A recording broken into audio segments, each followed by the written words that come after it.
welcome to a very special bonus episode of Into the Aether. My name is Brendan Bigley S. Wow. Definitive edition. Is Bigley your middle name? Yeah, I guess. It's like Mario Brothers. You're Brendan Bigley, Steve. Yeah, I actually have. I have a lot of middle names. My middle names are Bigley S. Definitive, and my last name is Edition. My name is Brendan Edition. Gotcha. I'm Steven from the Nintendo Switch. Welcome. Now available for Game Pass. Now available for Game Pass. Previously on 3DS. Welcome to our very special bonus episode for. You want to say it with me? Dragon Quest XI-S Echoes of an Elusive Age Definitive Edition for the Nintendo Switch, now available for Xbox Game Pass. It's here. I am so excited to make this episode. I'm always excited for bonuses. You know this. The listener knows this. But this game means a lot to both of us, and I think has meant a lot to the show. It's a game that initially we didn't really land the same on. Like, I liked it, and I played it first, and I talk about that whole experience of like playing the original version and then coming back to it and liking it way more. That episode is the perfect basics if you want to listen. Yeah. And that's like, I think the episode where we cover most of our thoughts on the game spoiler free. Worth noting too, in case you didn't already register this episode is going to be the full thing. It's going to be every spoiler possible. So yeah, Steven just stayed up until 2 a.m. last night beating the game. The true final boss. Yeah, which is incredible. I have not beaten the game. I'll say that right up front. I've not beaten it, but I'll get into why later. Yeah. And we won't do any spoilers right away. We're going to just quickly talk about like what this game means to us, but then we're going to get into it. So just, a heads up on that. But man, I think like it's already known with our last few episodes, but this is easily in my, favorite games ever list as well. Like that, it kind of quickly became that for you. Yeah. And upon revisiting it and upon playing the definitive version and getting a lot of the things that were missing in the original release on PS4, also just playing it at a time in my life where I really was like extremely wanting a game like this. As we've often talked about, Dragon Quest is a series that is like responsible for JRPGs as a genre, but has ironically never really been that big in the US, or at least not as big as in Japan, where it's like, talk about Definitive Edition, it's like the JRPG series. Everything else is kind of like in the shadow of Dragon Quest. But I didn't really get why. Like when I first played 11, it just sort of felt like, okay, this is like, I get that this is the first series to do this, to like have this sort of system where like, you're leveling up and you have a party of heroes and you're going to towns. Like all that was in like Dragon Quest did that first. Yeah. So I kind of clocked it in my head as like, okay, this is a game that like I can really appreciate for this series. I can really appreciate for setting the foundation for a genre I love, but I think I prefer other series over it. That was back in my clown days when I sort of like went to work in a car packed with dozens of other clowns and like, wore big shoes and I was actually a sad clown, which was kind like of a Pagliacci kind of thing. Like a Paglia, yeah. But I was an unsinging Pagliacci. I haven't played Dragon Quest XI-S Echoes of an Elusive Age Definitive Edition for the Nintendo Switch. And now that I'm no longer a sad clown, I've seen the light of the series. Since finishing 11, I've also picked up 5, which I talked a little bit about in a recent episode. And I'm really enjoying that. I'm still like a little less than halfway through it, but that will also probably land pretty highly on like my favorite RPGs. It's a really wonderful series, and I think I won't really say too much more about it. Weirdly, I think that's something that's good to talk about at the end of the episode with like how this game handles its like final chapters. But I will say, like, it is hard to put into words why this game and this series, even though it hasn't changed much about its foundation, is still so engaging. I think 11 in particular is like set up in a way that feels like overwhelmingly familiar, and for new and old players will be like really easy to latch onto. And I think what this game does so brilliantly is this gradual turning up the dial, both narratively and mechanically, where like as soon as you feel like you know where you are and what's going on and how to play it, the game like gradually changes to something way more interesting. Yeah. And I think that's what I'm most impressed by from 11 and from Dragon Quest overall, is this like very like confident comfort in staying in familiar material, but always like looking to take one step outside of it. At least in 11 and 5, both those games feel very much like they know what you want from the series, but they're going to do something a little bit out of your comfort zone. And I think because the most of the game is so focused on you feeling comfortable playing it, that when it does do that, it's like captivating and not frustrating. Right. Yeah. I'm totally with you. So you are coming at this from the lens of like somebody who's played a lot of JRPGs, and I think you're in like comparison mode because like you're trying to work through why this one has I think latched on to you over the years. And I'm coming at this from a completely different angle, which is just like I liked the video game, and I don't really have a foundational basis for the genre to like really know why and how it would feel if I was to play other versions of this. As we've mentioned many times, and on our most recent episode talking about this game, I mentioned that a lot of season 2 of this podcast was me trying to branch out and like find a really good JRPG that I was into, because I had tried a bunch and they didn't really work. And kind of had like an aha brain blast moment that led me down a path of like finishing Final Fantasy VII Remake, for example. Fire Emblem Three Houses, I think we consider of the genre, even though it's more of like a tactics game. Having now almost finished Persona 5 Royal at this point, there's like a lot under my belt now, along with Dragon Quest 11.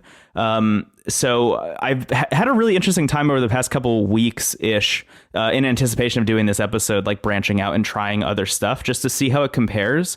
So that's like revisiting Final Fantasy games that I had bounced off of previously. This week I spent a little bit of time playing a game for the Xbox 360 called Blue Dragon, which I thought was like maybe weirdly enough the most comparable video game to the Dragon Quest franchise. It's by the creator of Final Fantasy and with art by Akira Toriyama, who does the art for Dragon Ball and Dragon Quest.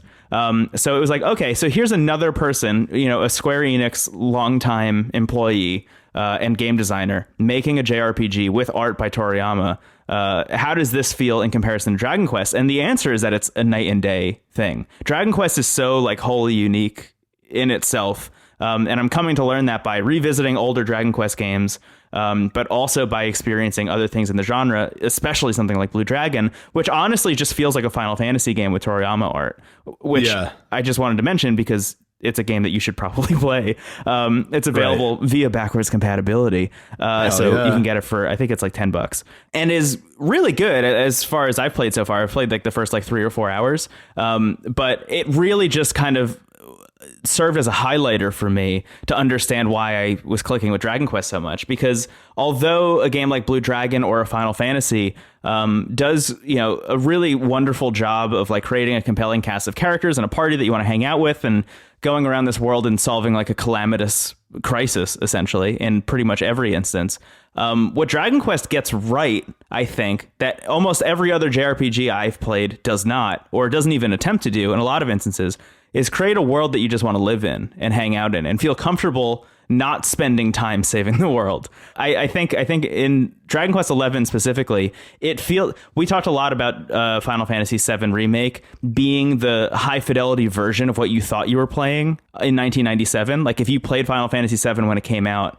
that game, I think just because of the way it looked from a fidelity standpoint, your mind had to fill in a lot of the blanks, and Final Fantasy VII Remake is doing that work of filling in the blanks for you, allowing you to just engage with character and story and place. Dragon Quest 11 is weirdly enough that, I think, for like every RPG you played when you were a kid.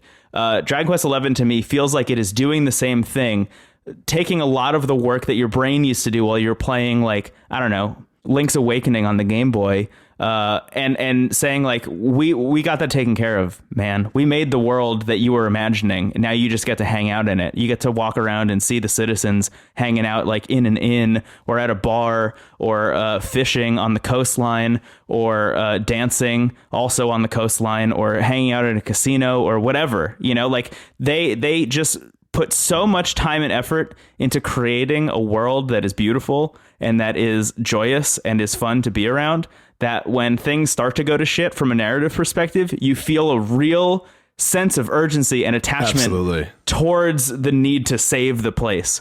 Totally, and that's not even to totally. mention, again, they get the Final Fantasy side of things right as well, which is the compelling cast of characters that you want to hang out with. So it really just ends up being like a road trip with your friends, hanging out in cool locations where everybody has like, I don't know, a different vibe, and almost doesn't even look like it belongs in the same world, and yet somehow does. It's a stunning achievement in visual design, I think, because the fact that this game feels cohesive is shocking at times. Right. And I think a lot of those things are really subtle, and that's why it's kind of hard to like pinpoint like what is it about Dragon Quest that makes it so unique for decades, you know? And I think back, there was an old interview with Hayao Miyazaki that like kind of was going around on Twitter, and it was basically like I forgot who interviewed him, but the interviewer was like, you know, in your movies, there are a lot of scenes where there will just be like a shot of characters cooking or like looking off into the distance or something, where like nothing is really happening to advance the story, but they just are capturing moments that exist. And they are so, even though those moments themselves may not do much alone, in contrast to the rest of the films, like they really do a lot to bring out the rest. And Miyazaki said there's a word in Japanese, I think it's ma, for that exact thing, where he described it as like ma is the space between clapping, where like if you don't have that, it's just noise, you know, like you won't feel that way. And I think you can really feel that in Dragon Quest XI and other games in the series, where like it's not afraid to just give you a moment where like, while a lot of the game is about like fighting monsters and there's always going to be some kind of issue to solve and you're leveling up and you're finding new stuff, it never feels overwhelming or like it's shoving things in your face, because it's not afraid to just give you a town where like, here's a town where everyone speaks in haikus and there's like bathhouses and like, it's a town like any other town. Like you're not going to like level up because you went to the bathhouse, but just like a place to be. And also giving you like little moments with characters that like may not end in a quest or anything, but it's sort of like another beat that gives you a sense of place in the world. Like you said, like you feel so attached to the setting after a certain point that when the stakes do grow, it's because of those moments that you care. So I would say the same with Three Houses, weirdly, which, you know, we've talked a lot about already. But like the reason you feel so much for those characters is because you have these scenes with them that are just about whatever. You know, it's not always about fighting a dragon or saving the world. Like you want to save the world because you want to save them, because you've spent this time with them that is meaningful, that is seemingly meaningless. You know, having the moments where you're at camp and you just talk to the characters and they just share what they're feeling at that time, you know, and it may not be like you can find treasure to the west, but it might just be like, you know, I hate the woods or something. Like, you know, it feels very, and it really makes these characters who are at first maybe archetypal feel like real people at a certain point. Chef kiss. It's a great game. It's incredible. I just feel like there's weirdly kind of like a dearth for games like this in a way. Like I actually have a hard time thinking of like really direct analogs for games that I would put in the same realm as Dragon Quest, at least this game in particular. And it feels like that shouldn't be the case. It feels like it should be really easy to come up with games that are like Dragon Quest. And I think the ones that are only like it in that they are turn-based combat JRPGs. But something about this game being like a fully open world that you can like run around, sail around, eventually fly around. Spoilers. And like have that really like classic JRPG combat within that. It feels like there should be like 100 games like that coming out all the time. And it's weird, I think, that the only one that's doing it really is Dragon Quest. It's almost like I feel like Final Fantasy should have turned into that at some point. And I think 15 is like kind of an attempt to get there. But then even still, you have the like Kingdom Hearts adjacent combat in that game. 15 is just like a beautiful mess overall. Like I don't even like knowing what went into that game. It's amazing they made a game. So I don't even know if there was that intention behind 15. But I think it's worth noting, you know, Final Fantasy is like a really fascinating parallel to Dragon Quest because it's basically the cosmic opposite. It's for real. You know, the luminary, not to make one good or bad, but like we said before, Dragon Quest is very, very comfortable staying within the same expectation. You know, like if you go back playing 11, you can go back and play any other Dragon Quest and like kind of know what to expect, you know, but also have enough uncertainty that's exciting, you know? So like, you know, it's like not going to be in space. Like, you know, like certain I things. would almost, honestly, Steven, in another world, I would go as far as saying that like Dragon Quest is like the lame one, but it's comfortable and it's fun and it's nice. You know, like I would almost say like Final Fantasy is for people who listen to Aphex Twin and My Bloody Valentine, and Dragon Quest is for people who like are hanging out at the Christmas tree shop and are okay that Coldplay came on, you know? Why are we both? I contain multitudes. I'm a big Coldplay fan, and I'm also a huge My Bloody Valentine fan. So I understand that I'm dunking on myself in a way, but that is almost how I would compare those two. Well, I think going back to the cosmic opposite, Final Fantasy is a series that is beholden to constant change. You know, for better and for worse, every Final Fantasy game is an entirely new world and a new type of game. You know, like 15... If you didn't have the title attached and I just showed you Final Fantasy 15 and Final Fantasy 9, you would never assume they were the same series ever. You know, you might be like, oh, weird, that creature had the same name, but that's like it. You know, that's literally it. And I think there's a lot to gain from that too. And I think Final Fantasy, like, you know, they're sort of like the alchemists and just trying to figure out like what eventually works. I almost wish Final Fantasy veered a little bit more into the Dragon Quest idea of like, maybe, you know, like, for example, we loved the combat in Final Fantasy VII Remake, and it would be a real shame just to toss that away forever, which like they might do because that's Final Fantasy. But instead, it's like, why don't we like continue to build upon that foundation? And with Dragon Quest, I think that while it seems like an enigma that this series is comfortable not changing, we have plenty of stuff like that in the US. I mean, that's superheroes. That's like, there are certain series that we want, that like, we kind of want the same thing packaged up all the time. And maybe be like, okay, this is going to be a slightly different take on this thing, but I know what the thing is. And I'm very comfortable on that fact. So I think too, because Dragon Quest is so foundational, in terms of you brought up the point of like, why aren't there a million RPGs doing this? I think a lot of RPGs now are kind of more focused on like, what new blueprint can we make? You know, like BioWare stuff is very much about like choices and repercussions and you in the driver's seat. That's much more of a Western RPG kind of angle. But in JRPGs, there's like kind of been a focus to become almost more cinematic, at least with Final Fantasy. Like, you could really tell that they're more interested in that in some games than in like the game itself. Yeah.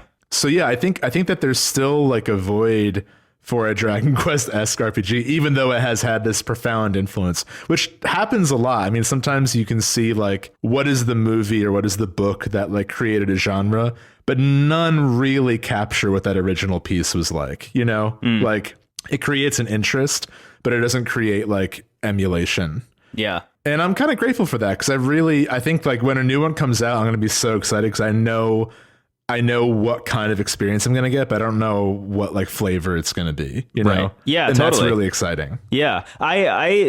One of the things that I think I was most interested in playing Dragon Quest XI and then going back and checking out the other stuff is and just knowing how wildly successful Dragon Quest XI was like asking myself, is this only popular because the series has been popular for a long time? You know, like, is this a situation where, you can make some weird parallels to Pokemon here, I think. Sure. I think Pokemon is actually maybe the best comparison point for this game in terms of like a franchise that kind of refuses to change, and maybe that's for the best in a lot of instances. Alternatively, or I guess weirdly, ironically, Pokemon has not had the same like success in being the same. Pokemon, I think it feels like people want Pokemon to change and they don't, you know? Right. Yes. And like, I think through that, I mean, I think when we first talked about Sword and Shield, I think I even said, and this is still Clown era. I hadn't yet seen the light of DQ11, but I honked my nose and belted out some words. And I said, like, there is comfort in knowing what the experience is going to be. Yeah. You know, I think like I have that with Pokemon even still, even if they made like a total reinvention of the wheel, I would still want certain things to be there, you know, but I think you're right that like, they have not found the happiness in their clientele based on not changing. Which I guess kind of answers my question a little bit, like, why aren't there more games like this? Or why aren't there more franchises like this that are trying to do a similar thing? And the answer is, like, if you try and do a similar thing, you end up being Pokemon, where the fan base is like ravenous in their like demands to have something new. Whereas Dragon Quest, everybody demands that it be exactly the same as it always was every time. Yeah, I don't even know if there's that demand. I think it's sort of what happens. It's the intention of the series almost. And like, we'll get to that later, because I think the game directly comments on that in the post game, honestly. Yeah, absolutely. Which is really fascinating. But yeah, man, I think it's an incredible series. I think that I can still, even though I'm being hard on myself, I can still see, and we talk about this on Perfect Basics, like why I initially didn't click with it right away.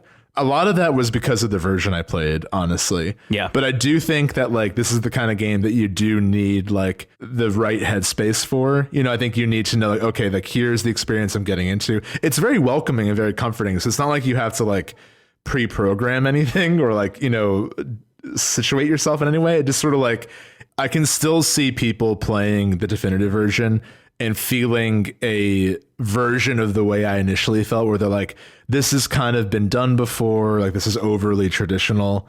But like, I really think the more you let the game kind of wash over you, like the more fun you're going to have. I think the more surprised you're going to be at the risks that are being taken here. Yeah. By Levin in particular. Yeah.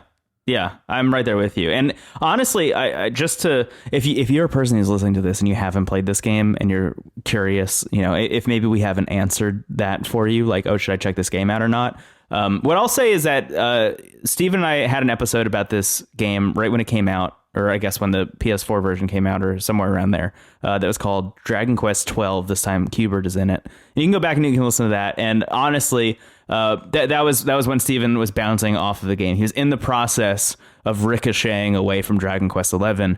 And I came into it knowing that the Switch version was coming out and was like really curious about if I was going to be into it or not. And even though I walked away from recording that episode thinking like, I don't think this is going to be for me, the thing that really, or the two things that really got me on board, and I would recommend checking them out. Number one is the demo, which exists. You can play about 10 hours of this game, and if you like it and you buy the full thing, all of your progress from the demo carries right over into the main game, which is like the best way to do a demo. Unbelievable that's an option. That's also an option on all the Dragon Quest games, it seems like, that are like recent. So like Dragon Quest Builders 2 also has a demo that is 10 hours long unless you carry the progress over, which is like a no-brainer. So there's that. The other thing that I want to shout out is Tim Rogers of Action Button Entertainment, previously of Kotaku.com, created 2 videos for Kotaku that are on their YouTube channel. The first one is a long, like 20 to 30 minute review of Dragon Quest 11, the original version. And he is a person who has played all the Dragon Quest games essentially at launch. And pretty much this is the best game in the whole franchise. This is the best one to start with if you've never played Dragon Quest before, and this might be my favorite game ever. And I thought that was really compelling. I thought that was a really interesting video, and he makes a lot of just incredible points. I think that led me down this path of like, even though I'm maybe not predisposed to love this genre and this kind of gameplay and combat, I know what to look for, and I know the vibe that I'm going to get out of it, and that's what I was more interested in, and that's exactly what I got. He then did a follow-up review about the definitive edition that's all about the changes between the two, but is kind of just like a doubling down of his first opinion on it. I would highly recommend watching those 2 videos, not just because they're good YouTube videos, but I think they honestly will give you, alongside the demo, the best understanding of if this game is for you or not. Because what I will say about the first 10 hours is that it's a little bit slow going.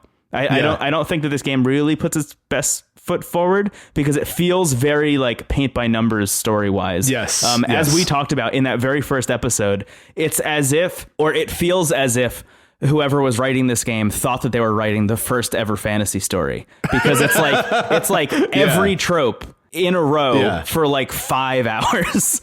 And that's very much by design, but you won't know that if you're just playing the demo. You will only know that if you're playing further and understand more about it in the long term. So I think those 2 pieces of media, the demo and those videos, would go hand in hand. I'll put them in the show notes because they're just check them out. But that was why I started playing the game, and that's, I think, what really like unlocked my brain, limitless pill style, into loving the franchise, the entire franchise. And I think there's a reason why it's maybe a struggle to be as popular in the US, because, you know, Final Fantasy and other series have taken off so much in such a bigger way.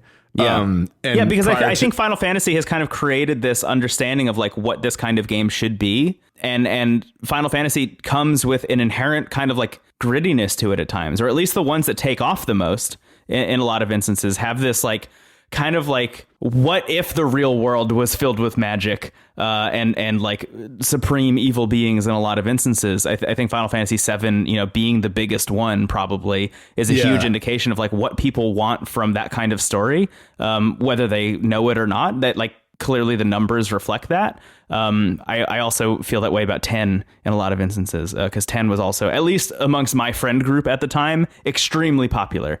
And I think Dragon Quest kind of flies against that. Like Dragon Quest is like, no, it's cool to be like happy and fun and have a good time. Yeah, it almost feels like when like I remember, you know, as a kid in the 90s, like X-Men were my favorite superhero group. And like Wolverine was the anti-hero of the group and everyone liked Wolverine. But Cyclops was the leader, technically, even though Wolverine became the biggest one. And I feel like alongside your like, okay, Dragon Quest is the like, I go to Michael's on my day off kind of the vibe. Yeah. Which I do to buy sketch pads. Michael's is great.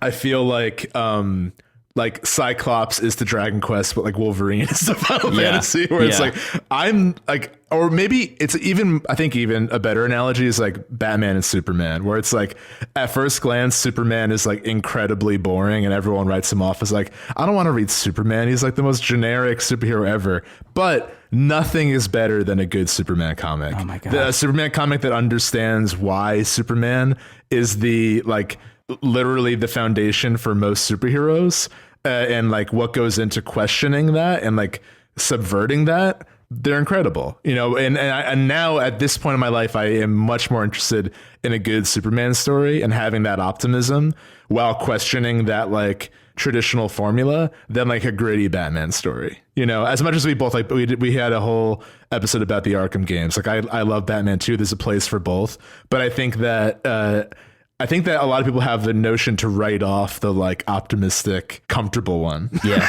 You know, I'm trying so hard to not turn this into a Superman episode. Why not? We'll do the Superman 64 bonus one day. One day they will make a Superman game that is good. I actually don't believe that, but I'm going to say it out loud anyway. One day they'll do that and we'll do an episode about it. And I'm going to just like, I almost spoiled Dragon Quest XI. Shit. We should just get into the spoilers section, but it's really hard for me to not talk a lot about Superman. Yeah, I saw you like glow, which was kind of amazing. Yeah, I think that's like I would say that's a decent parallel for the two series. But yeah, I totally agree. Just to wrap it all up, we both love this game. It is a favorite of both of ours and the show. And I'm so happy to now be a new Dragon Quest fan and to check out the other ones. So for the rest of the episode, the structure is basically going to be us talking through the like big beats of the story. So, you know, we're going to do like, the game doesn't outwardly say it's an acts, but like when people talk about this game, they commonly refer to it in 3 acts. So I think that's kind of what we're going to do. So, you know, we're going to talk through the 3 acts, act 3 being the post game. And then we're going to answer the questions you guys asked us. So before we get started, I think even though we're going to do questions last, I think we are going to do one question first, because Brandon and I were talking about how this question kind of deals with like the early game and someone getting into the game. So it made sense to have here. Kyle Starr at Twitter, hi Kyle, asks, any tips for starters? Things you wish you had known or prioritized, best skill tree routes, items you should sell or keep, best tactic strategies per character, and who had the better performance, Arnold as Mr. Freeze or Jim Carrey as the Riddler. This is now the second time in recording this podcast today that we've talked about the Joel Schumacher Batman movies. I'm just grateful you don't work for DC, because then we'd be left with nothing, you know? So this might be like, we might be getting like a little in the weeds, but I'm happy to go through this if you are, real quick. Yeah, I don't have to get like super in the weeds to, I think, just say a couple things. I do think just in terms of like things that I wish I had known or prioritized, I do wish that I had spent more time focusing on like how pet powers worked, which is like, just for, I guess, context, when you're in battle, every once in a while, almost completely at random, but maybe not completely at random, one of your characters in your party will appear as being pepped up, which is just like they're glowing blue as if they're a Super Saiyan. And when they do that, they can unleash these like certain pep powers. And when multiple characters in your party are pepped up simultaneously, that will also unlock new pep powers. And it took me until the post game to like really care about them or actually use them strategically and realize, and this is the big tip, that you can swap characters in and out of your party when they're pepped up, and when they're out of your party and they're pepped up, they stay pepped up until you bring them back. So you can like swap them out strategically, wait until a bunch of them get pepped up that have a power that you know is like useful or good, and then bring them all back at once and then use that power. And that was like a huge fucking brain blast thing that if I had known that at the beginning of the game, I would have played it completely differently, I think. So that's one thing. Also, you mentioned items that you should keep or sell. I didn't use items for like most of my whole playthrough.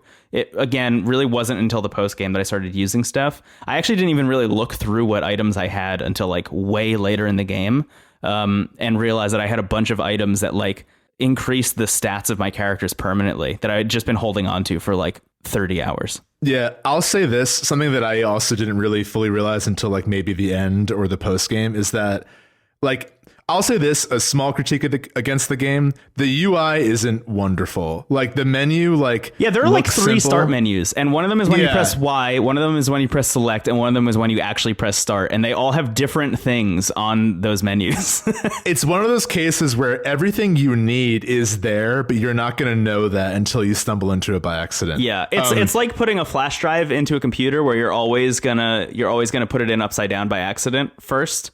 I always press Y instead of start, and I always press start instead of Y. I'll say this. So for equipment and stuff, I almost always, like when you're cycling through the equipment menu, it'll show you like how different equipment affects the stats of your character.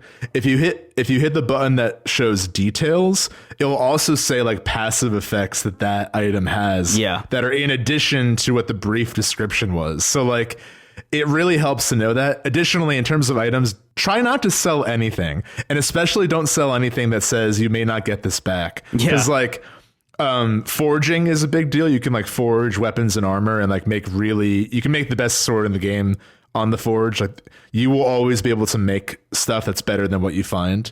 But like, and 9 times out of 10 for most of the game, you can always just buy. Like when you're at the forge, you'll be like, okay, do you want to spend X gold to buy the materials you don't have so you can forge this?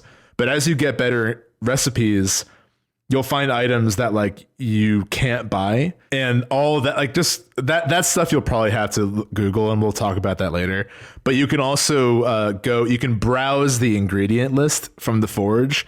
And if you look at the ingredient and you look at the details, it'll show you where to find them. Oh my God. So it'll be like, yeah. That is something I did not learn. Because at first I'm like, how? Like I would Google like, where do I find this item? And they're like, oh, you have to go to the ruins of Dundrasil on a rainy night and steal that from a royal reptile. And it's like, how would I know that? And it does actually say in the menu. But holy shit. Yeah, so it just like you would never know that until you Googled it, and you might as well just Google to find the answer. Yeah. But that's like pretty nitpicky stuff. Like for I would say acts 1 and 2, if you're just like playing the game and being mindful of what equipment you have, you will be able to get through it. It really isn't until the post game that you need to do that kind of stuff. Yeah. But it's worth knowing early because it's fun. Like once you know, like you can make weapons and do all this stuff with your party, like with the pet powers, like the combat goes from feeling like you're playing like Pokemon in 3rd grade to like one of the most compelling turn-based combat like I've played. Second to like Persona. Like this is like really good. Which actually leads me to the next tip that I was going to say, which is I would say be comfortable in the beginning using the automated tactics system. So like you can say that your party mates will like kind of do whatever. They have a bunch of tactics that you can choose from. In combat, one of them is like fight wisely. One of them is like focus on healing. You get the idea. One of them is like show no mercy, which just like uses all of your abilities that are whatever the most powerful thing is. I would say be comfortable using that. Make sure that at least one, if not more than one of your characters are on follow orders, though. And follow orders means that you're actually going through and like selecting every action that they take. And I would recommend, like, at least for a little bit, having everyone who's available in the party on follow orders, just so you can understand what their abilities and skill sets are. Because as I mentioned, I think in the last episode, I didn't do that for like probably 40 or 50 hours of the game. I just had everyone on some kind of tactic except for hero. And then when the time came that I needed to fight and defeat enemies in specific ways that required like real strategy, and I had to have everybody on follow orders for the first time, I didn't understand any of their abilities. I didn't understand any of their spells or how they operated or whatever. And that was like another learning curve that I needed to go over that I could have been easing myself into the entire time. Yeah, I think, like, I mean, honestly, they don't have enough abilities in the beginning for follow orders to even be daunting at first. Exactly. Like, yeah, that's you literally true. just have attack. So I think, like, the sooner you can do it, the better. But whatever fits your play style, you know, if you want to do it gradually, I think. But I think well, at that's a the thing certain is that the point, tactic system was one of the reasons I was able to play this game. I think, right? If I had to spend combat like going through and selecting abilities and different kinds of attacks and spells every single time, I probably would have bounced off it. The ability to kind of expedite combat in that way is one of the main sticking points for me, and I think is one of the things that smooths it over for people who maybe aren't huge genre heads. That's true. But that said, I do recommend like learning how it works in the long run. And then the last thing I was going to say, if you had something else also, but the last thing I was going to say is in terms of best skill tree routes and tactics and strategies per character and stuff, just be comfortable changing them. It doesn't. It's expensive, but like is not cost prohibitive to just like completely swap out somebody's entire skill tree if you want to. And if you're like not feeling where they're at, the only ones that I would really recommend are like make sure that the hero is using a greatsword, because that's going to be really helpful for like pretty much the entire first 2 acts of the game, and will be like probably less helpful in the post game, but like you don't have to think about that for 60 hours. And then pretty much anyone else can do anything. Honestly, you like can't go wrong. I would say, like, we'll probably talk more about this as we talk about the characters as we go through the story. Yeah. But I would say, yeah, I agree. Definitely. There's a thing you can do in a church or at a statue where you can completely like undo your skills, but you'll have all the points you unlocked. Yeah. I would say I'd recommend giving 1 or 2 characters a whip or boomerang so you can attack, like, those are the 2 weapons that can attack multiple enemies at once. And in the beginning of the game, it's really helpful to have, like, you don't have many like AoE attacks for a while. Yeah. So having any ability to hit multiple enemies at once is really, really helpful. That's one of the reasons I think Greatsword is so good for the hero, because they get Hella Chopper, which allows them to hit multiple enemies Give at once. Eric a boomerang. What are you waiting for? That's also true. Give Eric a boomerang. Actually, also give Jade a spear and like don't think about it. Like she's incredible. Yeah, that's also true. Okay. Yeah. Okay, cool. You want to get into it? That was and Mr. Freeze, Arnold was the better performance. Oh, all right. Yeah, let's get into it.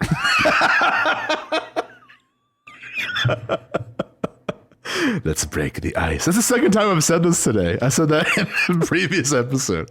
All right. You're rubbing your temple, so it's a good time for us to reset. Yeah. Let's take a break and then talk about Act 1. I'm so excited.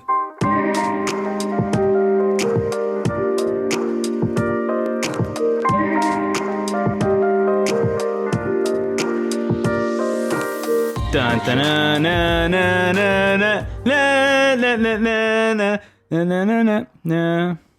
Last time on Dragon Quest XI, the hero woke up and his mom said, "Go to fucking Heliodor. Get the hell out of your house, you lazy bum." Alright, Gov. Alright, whose dog is this? Is that Sandy? One recommendation too, definitely play this game in Japanese, because like, oh shit, yeah, totally. The voice acting is fun in English, but it's a little bit too over the top for me. Like me too, yeah. Like it goes from like a fun like production of Oliver into like this is getting into like absurdity levels. Like when Eric's like, "Bob's your uncle, you can make it out the forge." I'm like, oh my god. Yeah. But yeah, so Act 1, we're here. We're going to talk through most of it. So Act 1 is a really interesting time.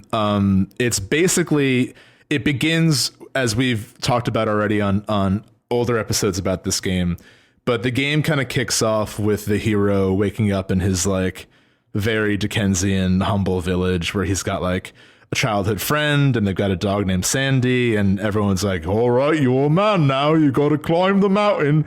And you do this kind of ritual and you're told you're the chosen one. So this is where it's like, where you say like it feels like a paint by numbers like fantasy RPG. Yeah. This is where you feel like you're like, is this satire? I don't know. Like, it's like, this is where it's like really getting into that. That being said, I think thinking back on like my initial experience bouncing from it at a certain point, which I'll say where I did, and then coming back, like knowing that the game does get more interesting made me really enjoy this part a lot more. And also like, just let it, like, I think this part of the game really requires you like let go a little bit, like to really get swept up in it. And it's not hard with like the orchestral soundtrack and like just the look of the world and stuff. Man. Yeah. The score in this game is like just absolutely fucking ridiculous at all times.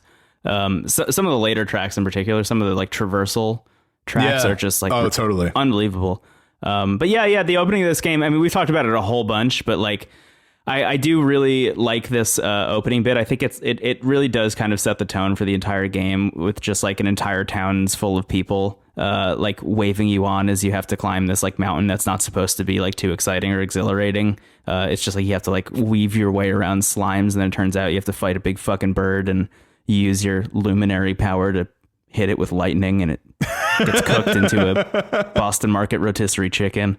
With a side of their incredible mac and cheese. And then you go back down and they're like, oh shit, yeah, man, you're the chosen one. Sorry to tell you, you got to go to the castle and tell the king about it. And he's going to tell you what to do next, which, goes horribly awry. But I do think this opening in Cobblestone is really nice. Cause like, I do think in every game like this, you do have to have the village section. The Pallet Town. Yeah.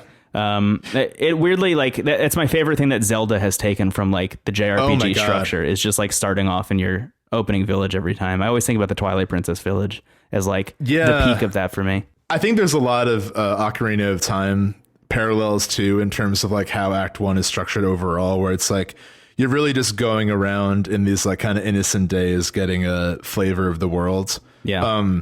But I think the game kicking off, as we've often discussed, with like you're in Cobblestone, you're told you're the chosen one, you go to the castle and the king is like, oh cool, you're the chosen one, throw him in the dungeon and kill him in 3 days. And like that's kind of like really good foreshadowing of like how the game goes later on. Like it's sort of like it's presenting you with this very formulaic story, and then it's like subverting that immediately. Right. Well, the thing is though, is that the immediately in this case does take like 2 hours, like it does take like multiple hours to get to that point. And then even when you meet Eric and you like start your adventure with Eric, like that's another hour on there. And at that point you're like 3 hours into the game and you're like, oh man, is this all it is? And I think it is really slow going in the early hours. But when you look back on them now, where you and I are at this point, it's like you look back very fondly. Just fond memories. They're just like, oh, I'm so glad I did this. I love these people. I love that all this stuff happened.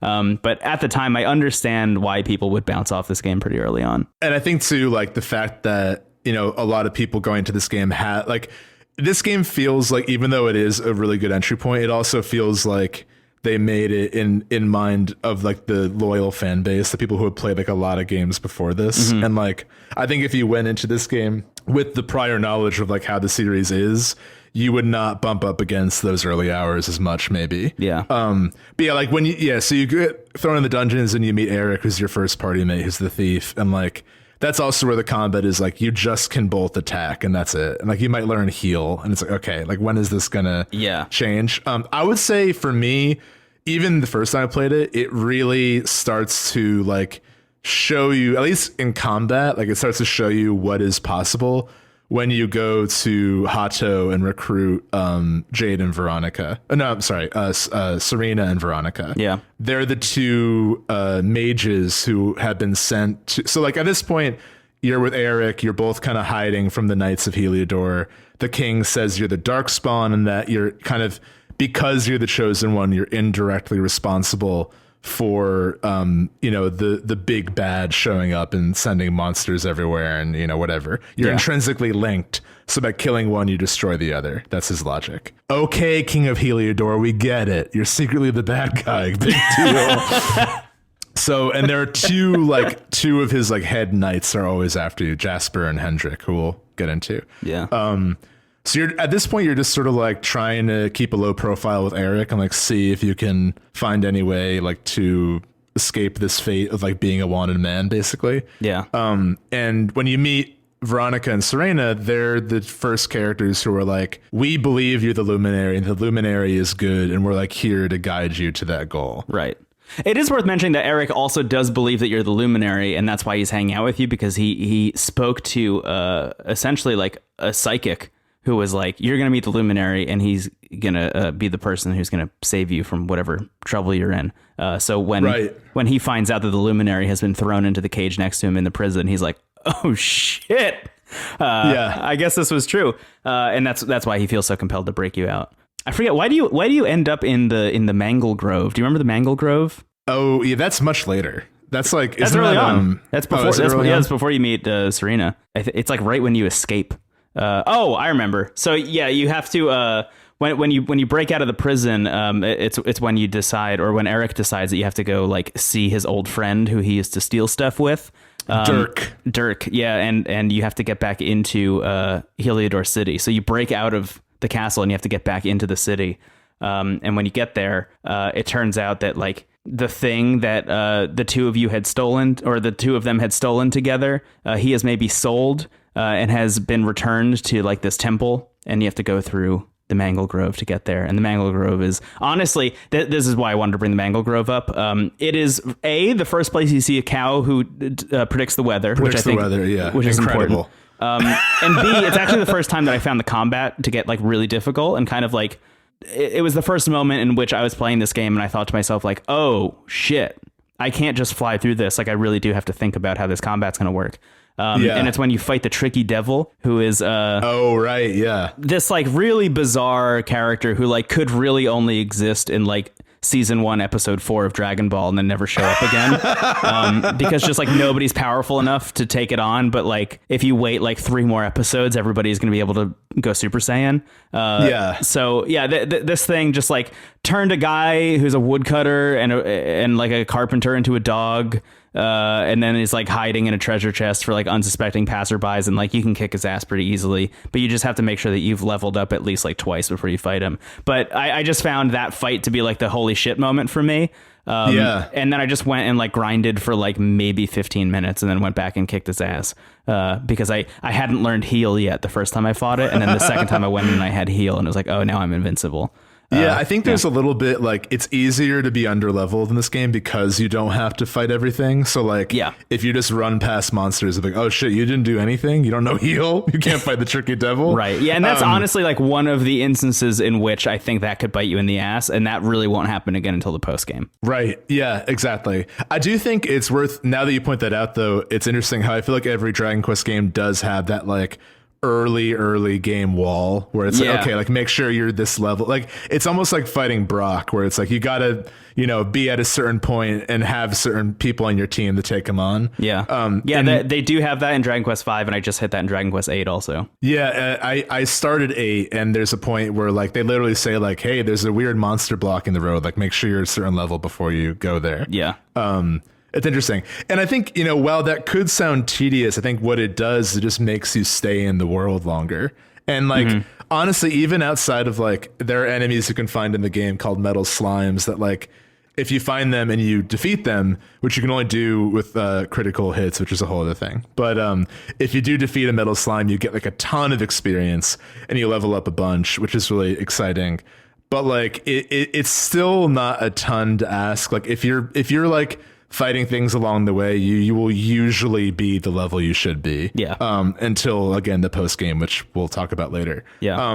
I guess in terms of talking through Act 1, I wouldn't mind, because I think really the focus of Act 1 for me is the heroes slowly assembling the team, and then once you get the team together, you go around the world getting all the ore. So that's Act 1 is basically assemble the team. and then you're told by a person on your team, like, hey, you've got to get all these orbs, and then we're going to go to the Yggdrasil, the world tree, Norse mythology, and it's going to be great. You're going to get the Sword of Light, and you're going to fulfill your destiny as the Luminary. So that's like the setup of Act 1. Yeah. Act 1 is just like every fantasy video game story. Like it is literally like assemble your party, find the legendary crystals, and bring them together so you can get the good sword, and then fight the big evil person. And that's what Act 1 of the game is. I guess within that, like, you know, in both like recruiting the team and then in the chapters about getting the orbs, like what were the standouts to you? And also like, how'd you feel about like each of the characters? Yeah, I would say that the standout thing for me in Act 1 was less the characters and more the world, because it really is just like it's like a world tour essentially. You just get to go visit every single city that's on the map, and there are like, you know, hitches in the road here and there where like, okay, you get on your boat, but the boat can't go to the place that you need it to go. So you have to like find another thing that'll get you from point A to point B and whatever, which I think is worth highlighting because like, as we've mentioned many times, this is a game that you can play in like half-hour to 45-minute increments, and almost treat it like an episodic TV show and like do one thing every night and eventually you'll finish the game. But that said, I find that Act 1 was really just like, look at how incredible this place is. You know, you go and visit every single city. You go visit, some of the highlights are like Puerto Valor is amazing. Yeah. Gondolia is just like an unbelievable place. The one that like really fucked me up was Phenomenon. That place is great. That's a wonderful place. Yeah, just an unbelievably pretty town. And this is actually a thing that I'm pulling like directly from the first Tim Rogers video, where it's like every time you show up in a town, you think like there's no way that there's going to be another town after this, because this must be the main town. Like this must be the main city. And it's not. It never is, because there's like 15 main cities in this game, and every single one of them has its own distinct like characteristic vibe. And like culture in a way. Totally. And even the areas outside of those cities are kind of imbued with a little bit of all the places that they're connected to as well. It just feels really cohesive. It feels really seamless. I would say like the thing that I found most interesting of all the places that you go visit, the two are the Academy, the Metal Academy, which is like a place that you show up where they collect mini medals, which are things that you're picking up throughout the course of the game. And it's like a school for girls to learn etiquette, I think. But in this case, etiquette is how to go out into the world and collect mini medals, which I just think is like a hilarious conceit. It's just so funny. It's also one of the few places where monsters and humans live together. Yeah. And there's like a lot of monsters there that are like, oh no, I'm good. Don't worry. I'm just here to like learn. Yeah. Which I also really like. And that happens every now and then. You're like, oh no, I'm a good slime. Don't kill me. Right. It's all right. Yeah. Point taken. And then the other town is Honolulu, which is like very clearly supposed to be like a Hawaii kind of vibe, which just has like an amazing story there. Yeah, I really love what happens there, and I think we'll get into that. I asked that because I think rather than maybe going through like every beat, we can kind of just like pick and choose which ones really stood out to us. Yeah, totally. If you don't mind. I think for me, you're right. I think that Act 1's strength entirely was like just endearing you to the setting, and how like, I mean, Phenomenon was a really big standout for me too, because it's a town that's entirely devoted to like tourism, basically. Yeah. Like, they want to find the thing to sell. And there's a mural that like, they're like, oh, if you go to this mural, your wish will come true, or something like that. Mm-hmm. And then of course the party goes and they get sucked into this like other realm. It's called the Other Side or something. Yeah. It reminded me a lot of weirdly reminded me of what was that game we played? Tokyo Mirage Sessions, like the other dimension in that game. Yeah. But either way, you're in this kind of like ethereal limbo place, and you meet a creature named it was like Dora in Gray. It's like, oh my god, the names are incredible. I love it. But you find out there's this like very evil spirit that's like taking advantage of people. And what really fucked me up is that you go there because Sylvando like finds a lost girl and he's like trying to help her. Yeah.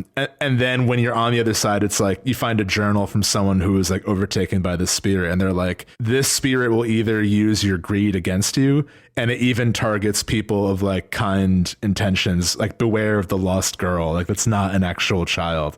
And like that was a really like, that was a deep cut. Like that was a very like, you could see in Sylvando's face, he was like so disappointed in like not himself, but just like that was how they tricked him. You know, it's like, which, you know, we're going to talk a lot about Sylvando on this episode, but yeah, just incredible moment. I think you're right in terms of the setting being maybe more powerful than the characters are at this point, because you're just really getting introduced to all of them. And none of them are really like showing a ton of nuance to them yet. I think of all the character introductions, like Veronica and Serena's intro is fun because like they're just like a fun dynamic. They're twins and like they have very different personalities. And they're also like a little bit, their introduction, I think, kind of pushes the plot in a more interesting direction because you're not just like two dudes who are not trying to get arrested. You know, like there's a little bit more like, okay, we know you're the chosen one. Let's get back to that mission.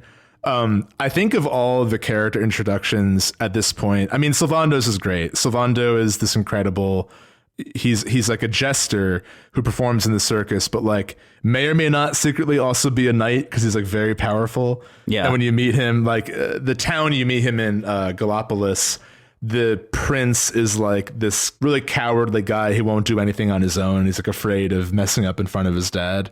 So like when you get there, he constantly asks your party to do stuff for him. And that's when you meet Sylvando, and Sylvando decides to join you. But like, you know, there's this creature that the prince is supposed to slay and bring back the body as a trophy for everyone. Then it comes back to life and Sylvando kills it in one hit and is like, you know, and like that moment is so powerful that like it like inspires the prince like to do more with his life. And when you meet him later, he has like, it's a really like, I think that every character in the party is tied to a very classic like RPG class. So you have like the thief with Eric, you've got the mage and the healer with Serena and Veronica.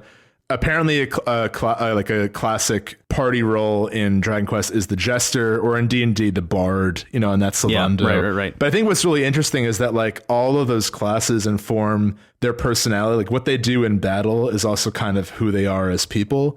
And Sylvando's like entire essence is like building other people up and like making people feel like they can be a better version of themselves, which is like really great. And I think, and that's like that's both thematic for his character, but that's also how he plays mechanically, which is kind of cool because exactly that's what I was getting at. Every character kind of pairs up with someone else in a way. So like obviously the twins pair up with one another, where Serena is the healing mage and then Veronica is like the battle mage. And then you have Rab and Jade, who are kind of like classic foils for one another. And then same thing with Hero and Eric. But the cool thing about Sylvando is that he just kind of pairs up with anyone.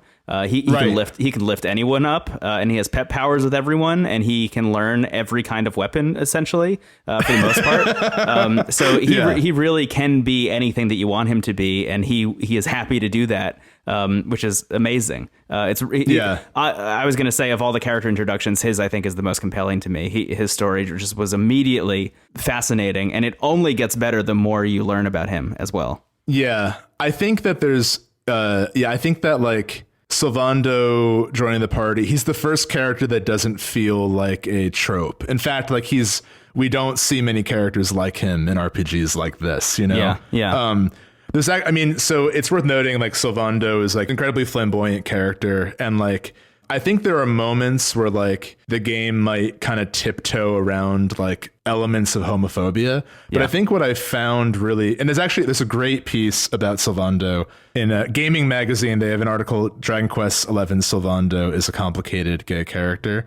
They just sort of talk about how like he at first kind of appears like maybe stereotypical, but the game like makes him so powerful, and that's how he wants to be. You know, like I always think of the scene later on when he like has the equivalent of Thor's hammer and just like flips it over his shoulder. And, you know, like that's like that moment kind of perfectly sums him up, where it's like he is going to be powerful in the way he wants to be powerful, which kind of ties into his personal story. Yeah. And I think what I found really nice is like, even though I think the article points out that like the major kind of gripes they had with the game was that they never outwardly state if Sylvando is gay or not, just sort of implied. And they also say like, you know, some of his attacks, like Jade, for example, has a lot of attacks that are like seductive and meant to seduce, and it ends up with the enemies like falling in love with her. But with Sylvando, it like poisons them or confuses them, which is like, just it's a nitpicky thing, but Yeah. it's like an element of like, okay, like why is this where your brain goes? It's unconscious, and I don't think it's meant to be hateful. And I think the saving grace for me, and again, I'm not making any claims here, but I think like in really loving the character of Sylvando and kind of navigating moments like that for myself as a player, I think what I really loved is that the party never belittles him. Like the party likes who he is, and everyone around him loves him and wants him in their life. Yeah, and like that. there's not a single person in the entire game great. that Sylvando meets who dislikes him. I mean, Sylvando is Right. is the favorite person everywhere he is at all times, and that fucking owns. Exactly. And the people that are like confused by him end up loving him. You know, like there might be like a bump to get over, but they end up being like, this guy's incredible. So Sylvando, I think, is just an amazing character who I think we'll talk more about, you know, in the later acts. I also really loved the intro of Rab and Jade. And that was actually when they were introduced in my original playthrough. That was when I started to get a little bit more into the game. It's when I found myself like enjoying it more, because the town you meet them in is also amazing. Octagania, it's like a Coliseum place. So there's like, it's like it's sort of like the Cell games, or like WWE, but through Toriyama's art, where there are these gladiator contestants who are like all have ridiculous themes. Yeah, I mean, if you're looking at this game and the storytelling in this game as a series of like anime arcs, then like this is the tournament arc. You hit it pretty early on. And you meet Rab and Jade, who are at the time competing in the tournament to get an item, a MacGuffin you need. And then it's revealed that Rab is the hero's grandfather, and Jade is like she knew him when he was like a baby, and like was the person who helped him escape when Dundrasil, the capital that the hero is from, was like being overtaken by monsters. Yeah. So like they're the first two. Like everyone else has a connection to the hero kind of like indirectly, or like because they were told there's like a higher purpose. But Rab and Jade are the first two that like really know and like have a personal relationship with the hero. Yeah. And the scene that follows Octagania, I mean, Octagania is really fun because Jade is just kicking everyone's ass. Like no one stands a chance. And Rab just watches, which is like very funny. It goes into your comment about everyone being a foil to the other. Like Eric is fighting Jade and he's just getting his ass kicked. And Veronica's like, what are you doing? We need to win this thing to save the world. And he's like, I don't know what to do. And even like in the post game, Eric's like, the bruises Jade gave me still haven't healed from then. Like I'm still bruised from that. But I found their intro really fun. I really liked how they kind of rounded out the party. And the scene that follows Octagania, where like you visit the ruins of Dundrasil with Rab, and he talks about, you know, the hero's parents, and like it really added a personal layer to what is so, going back to like the tropiness, like almost every RPG has some kind of destruction of a hometown or like an orphaned hero in some way. Yeah. And usually it's like just the kind of, usually it's almost written out of convenience just to not even have to explain that stuff. But here the game like kind of slows down the action, is like, here's that cutscene you watched during the opening credits. Like that castle getting invaded by monsters that you kind of felt nothing for. Like here it is now. Right. And here's like who was lost. It was a really, really powerful scene, even the first time, and getting to that point again in my recent playthrough, like it brought me to tears. I really loved that moment. Yeah, it's really interesting, I think, in that it's almost another subversion of a thing that you already thought had happened, right? You already think that you have the moment where the hometown gets destroyed because, you know, as soon as you're revealed to be quote unquote the Darkspawn by the king, he then orders his army to like go to Cobblestone and pretty much like burn the place down for having raised the Darkspawn.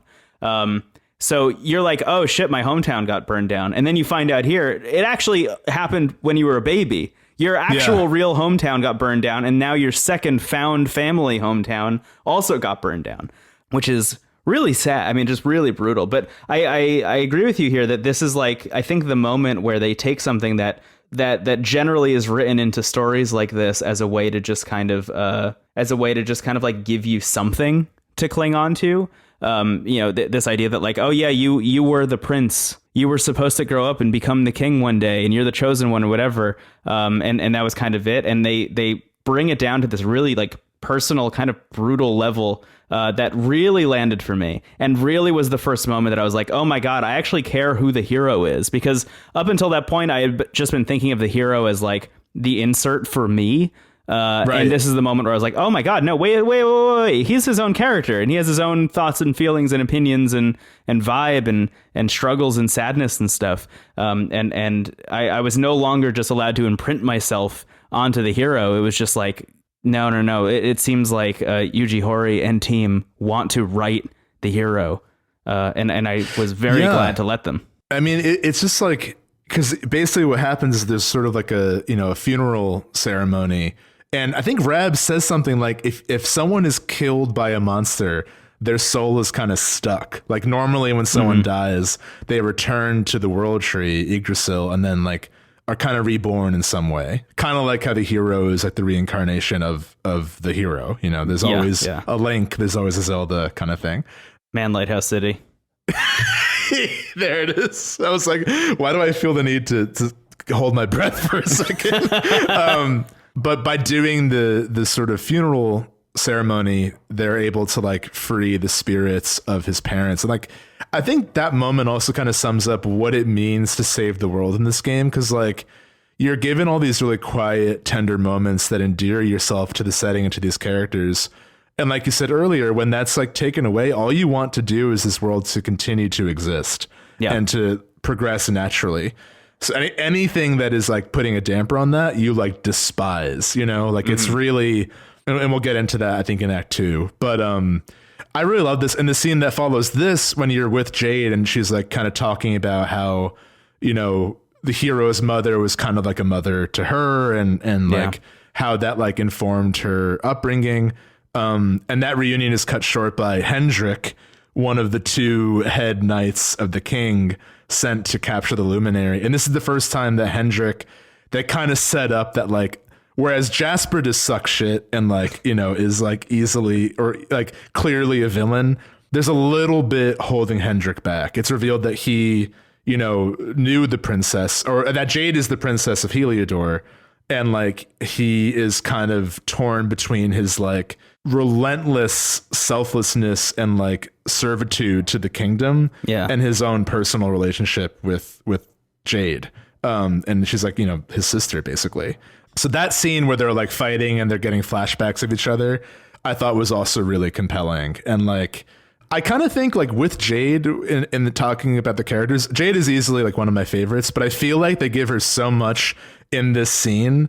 And then as the game progresses, like everyone else gets like big moments like this, except for her. Like, there's not really like a moment that is given to her that like hits the same notes. And maybe it's because they felt like they introduced her so strongly they didn't need to like do it again. Whereas like Serena at this point is just sort of like, I'm having fun. And then like she gets killer scenes later. Yeah. But I just kind of wish there was like a little bit more of her, because this scene I found so effective. The thing about Jade, I agree with you to a certain extent that I think that she gets this one really incredible moment and then is kind of like largely either sidelined to stories that I think are less interesting in terms of who she is as a character.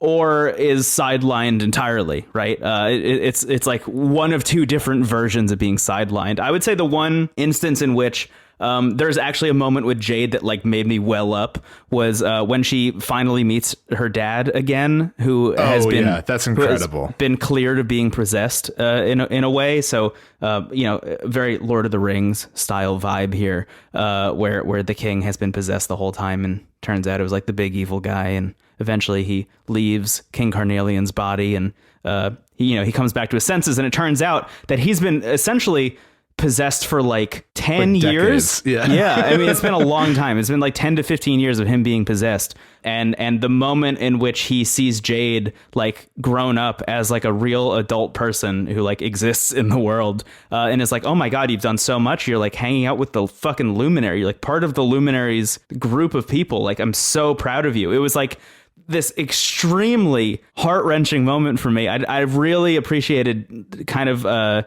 Jade's like, I don't know, soft desire to have that love from her dad reciprocated for the first time in her whole life, and realizing that it actually like wasn't his fault, and he wasn't doing this out of like actual malice as being a shitty father, but like was being possessed by literally Lord Voldemort. Like I thought that was a really, really incredible moment. I thought it was really beautiful. But outside of that, I'm very much with you. Yeah, and I mean, I think the reason I feel such a strong desire to like kind of champion this cast for all of them is that I think we feel like we get to know them in those kind of quieter moments out of the spotlight, like at camp or in just battling alongside each other. You know, what I also really loved about that scene in particular, and relating it to this earlier scene with Hendrik, is that, you know, when Jade is talking with her father, he's like, I'm not possessed anymore. It's like time for you to come home. Like I'm sure you're sick of having to travel all that, you know? Mm-hmm. And she's like, this is also kind of what I want to do. Like my duty as a princess is to like help the people, and I've gotten to know them and like meet them. Yes. And like, you know, fight alongside them. Like, that's what I want to do. I don't want to stay here and do that. And he's like, he's just so proud of her. It's a really beautiful moment. And it is kind of weirdly like the manifestation of their dueling philosophies of like, what does it mean to be a knight and a princess when they're fighting in this moment. At this point in the story, Hendrik's role as a knight is like, take Vegeta's ego and like warp it into the selfless version of that. It's like Hendrik is so selfless and so sworn to his duty that he is doing shit that he like kind of deep down knows is not right. Yeah. But he's like so loyal that, and I think even Jade says like you're loyal to a fault. Mm-hmm. You know, like yeah, she does. So I love that moment, and I think this is where Act 1 starts to get more interesting. And what follows this is, you know, you getting the boat with Dave, which like Dave is secret MVP of this entire game. Dave is the MVP of the entire world if you read the books about him that you can find. Oh, really? Yeah. Have you read the books about Dave? No.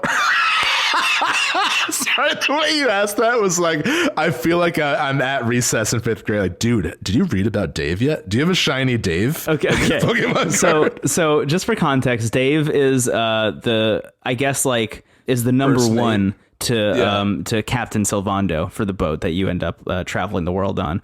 And Dave is he looks like all the other muscle guys who have like the kind of like leather hats on with the horns and stuff. He's just in pink though. That's his like defining feature. Most of the other ones are wearing yellow masks and his is pink.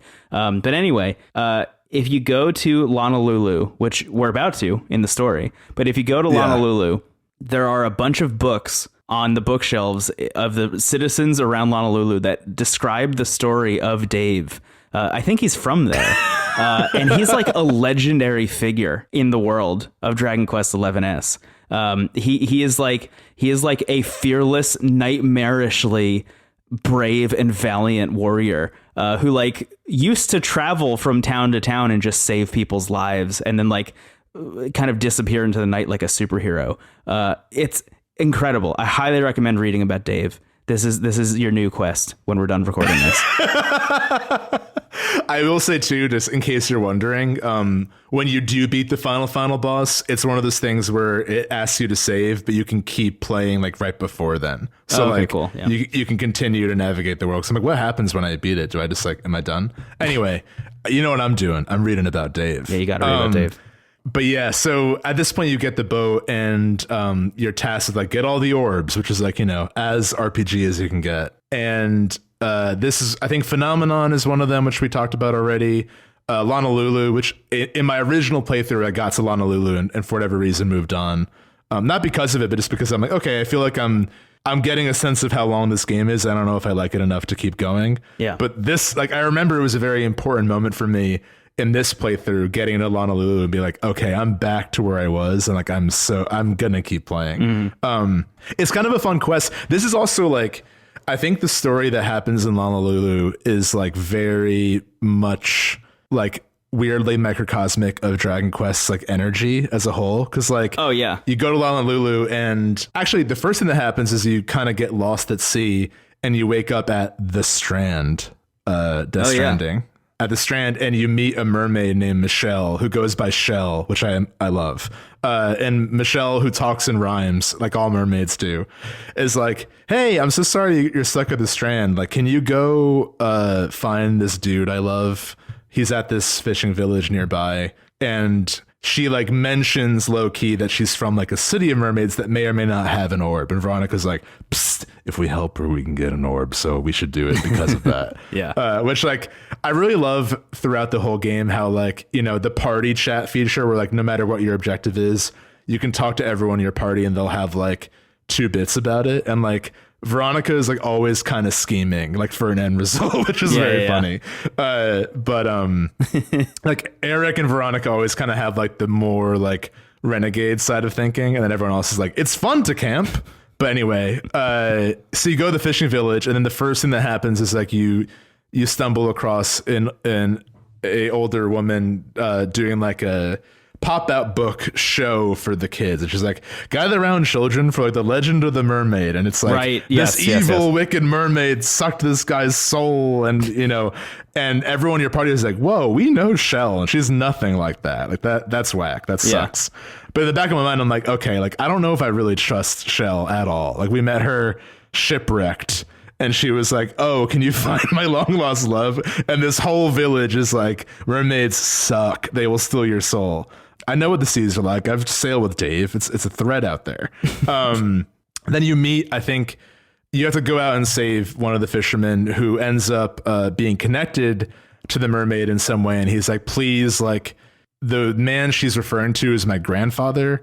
The curse is like almost done. Just like, don't even bring this up again. Like, let me live my life independent of mermaids. Like, I don't want the village scorning me for this. Yeah. Like my name shouldn't be attached to this at all. You go back and this whole time, because of like the stories I'm used to and the games I'm used to, I'm like, who is lying? You know, which one of them is the boss in this scenario? Like, because I haven't, at this point, you haven't battled anyone in a while. Like, you fought a big octopus to save the fisherman, but like, I'm like, this is leading up to a boss fight. It has to be. It's a video game. Where's the boss fight? And you talk to Shell and she's like, oh my God, like that sucks. Like, let me go to Honolulu. And they meet, and I think like she realizes that like because mermaids live for hundreds and hundreds of years, the man she's been waiting for has died, and this is his grandson. Yeah. And she's like so distraught by it that she turns to sea foam. She like there's this like myth or there's this legend that when mermaids, if they choose to have human legs, they go back into the sea, they turn to foam. And she has this like dramatic kind of poem about like missing her love, and the whole time I'm like, Shell, it's not worth it, like just stick around. It's one guy, you live for 500 years. But you know, it ends up ending on this kind of very sad note where like she dies, but because of that, or because of the events that happened, like this grandson of this fisherman now no longer believes the lies the village is telling, and it's just like it's like a Romeo and Juliet story. Absolutely. You know? Yeah. And there's no boss, and then you go to the city of the mermaids, and the head mermaid like helps you out on your quest. So it's like this whole time I'm waiting for this like twist with the boss fight, and it's like, oh no, this is a sad love story, but now you're in the mermaid town. Yeah. Like something about the progression of those events. It's incredible. I mean, this was the moment where it clicked for me that I was playing this game like a TV show. Like that was the moment where as soon as that story wrapped up, I was like, oh, I could just save and quit and come back later, and it'll just be a new story next time. Like that was just an episode of Dragon Quest XI. Right. Very emotionally impactful. I thought it was great, especially just to get in the weeds there. But I love the moment when she mistakes the grandson for the guy, because from the nose down they look the same, because he like wears his hat really low so nobody ever recognizes him when he's in the village. And she's like, oh my God, my long lost love, he's still around. And then he takes his hat off. She realizes she's like, oh man. And then you find the painting of her in his grandfather's shack. Yeah. It's really sad. It's really sad. And that's actually something that I will talk about in the post game again. Mm-hmm. But I think all this time, all these like kind of episodic seasons of endearing yourself to this world, what I think the game does really well is in the later acts, they never forget anyone. Like all these characters you meet in these very kind of standalone stories end up coming back in some way that like further aids this feeling that this world is like a living, breathing thing. Yeah. You know, like Vince, your partner in the WWE in Octagonia, like is weirdly a big character, you know, like he shows up many times, which is great. And yeah, this is definitely, I think now that you had the whole cast, this is where the game I think really gets going in terms of like showing you what it's capable of. Yeah. Real irony that this is the moment that you bounced, but like. Right. Yeah. I remember I told you got even more mad at me. Like, why'd you quit then? That was like right when it got good. Yeah. Yeah. Because you quit when fighting the giant octopus, which, by the way, we didn't mention it, but my favorite moment, maybe one of my favorite moments in the whole game, is when you beat the octopus and the game then cuts to you at a party on the beach. Oh my God, the party's so fun. Yeah, it's incredible. There are a couple moments in this game where it's just you at a party, and they're all great. And that goes back to what I was saying too about like the space between the clap, where it's like in a different game they wouldn't let you enjoy that downtime. It would skip it or show you in a cutscene. Right. But like the fact that it lets you literally walk around a party and talk to everyone. Yeah. And you want to do that is really amazing. Another really great location in this collection of places where you're getting the orbs is Sniffelheim, which is like the winter city. And this felt the most like Miyazaki to me because there's like an evil winter sorceress who ends up becoming a friend at the end, you know? And like kind of like I love the fact that like she's like, you know, she froze the whole city and is assuming the queen's identity. And the real queen is stuck in a book. And then when the real queen comes out, they're like, throw this sorceress in the dungeon. And the queen's like, no, she's actually kind of cool. She's just sort of like badass. Like, let her stick around. Let her hang out. She's my advisor now. Yeah, she's like another queen. We're just queens together in Sniffelheim. I loved that. That was such a fun twist. And again, it's not like not everything has to end with like a big boss. It can just have like a fun moment like that. So all that leads to you finally have all the orbs. You get to Yggdrasil, and like this is the end of Act 1, and I think the moment the game like really doubles down on what happens in the very beginning when the king is like throw him in the dungeon. So like this was the moment that I really needed you to get to, because I knew that as soon as this happened, it was going to completely change your view on the game. I think if you had made it to Honolulu the first time and like had continued going a little bit, it probably would have gotten its hooks in you. But if you had made it to this point, it would have been unstoppable, which I think I'm glad it did end up happening this time, because totally. This is like as soon as I played this moment for the first time, I was like, there's no way that Steven actually dislikes this game. So I want to say, just for the listener, what happens, and then I would love to hear like what your gut reaction to it was the first time, if you don't mind. Yeah. So you get to Yggdrasil, and like it's already like something big is going to happen. This is not like at this point you played enough of the game to know that this is not the end of the game, even though this is like the final objective. They're going to the World Tree, and everyone's like kind of cautiously nervous because this is sort of like seemingly the end of the adventure. You know, you're going to go to the World Tree, the Illuminator is going to get the Sword of Light, and then finally be equipped to like seal the darkness away forever, kind of thing. Yeah. You get to the World Tree. It's beautiful. It's really like you put all the orbs down, and there's a rainbow road up to the top, and you go through like kind of a Garden of Eden area, and you get to the heart of the World Tree, and everything's going fine. You know, your hand lights up. You get the sword. And who's that behind you? You guessed it. It's fucking Jasper. And long ponytail Jasper. He throws like a semi-charged, you know, Sephiroth fireball at you and knocks you out. And you fight him and you can't land a hit. It's one of those fights where it's like there's something protecting him that you're not equipped to handle. Yeah, Demon Souls boss. Demon Souls boss. And he wipes you out. And then the king and Hendrik show up. And Hendrik is like, Jasper, what the heck are you doing? Like at first he's like, oh, we captured the Darkspawn, but then he sees like what's happening and he's like, wait a minute, something's not right. Yeah. And as soon as he starts to realize like that Jasper and the king are duping him, the king like, you know, backstabs Hendrik and reveals to be Mordegon, the like evil Voldemort that's only really been whispered about, you know, and it just sort of like Frieza with horns and a robe, basically. Yeah. I think like it's scary when he shows up, because I think the game does this smart thing with Mordegon where like he as a character is not especially interesting, but you see him so rarely that when you do, you're like, oh shit. Yeah, and like you see more importantly the impact he has, and we'll get to that later. But he shows up and he's like, okay, like I'm turning this all around, basically. And it goes to like one of the, other than the opening of the game and one scene at the end, there are very few like full fidelity cutscenes where like they're doing the full graphical power. Yeah, it cuts to one of those like the scene in FF7 Remake where they're in the Shinra holodeck, where it's like stunning, Right, you know? right, yeah. And it's Mordegon, he rips the hero's heart out, basically. He's like, I want your powers. And like puts his hand in his chest and removes the power of the luminary. So he has it, takes the Sword of Light and breaks it and basically just like ruins everything and destroys the World Tree. Like you see the World Tree kind of immediately go up in flames. Yeah. And it's honestly really shocking. Yeah. It's like really sad Horrifying. and really horrifying. And then, you know, in the midst of like basically the end of the world, it cuts to black, and then you just see his eyes and he says, the world is mine. And then it asks you if you want to save. And you're like, I don't know. I don't think I want to. I don't think I want to. I think I want to go back to an earlier save and Yeah. make different choices.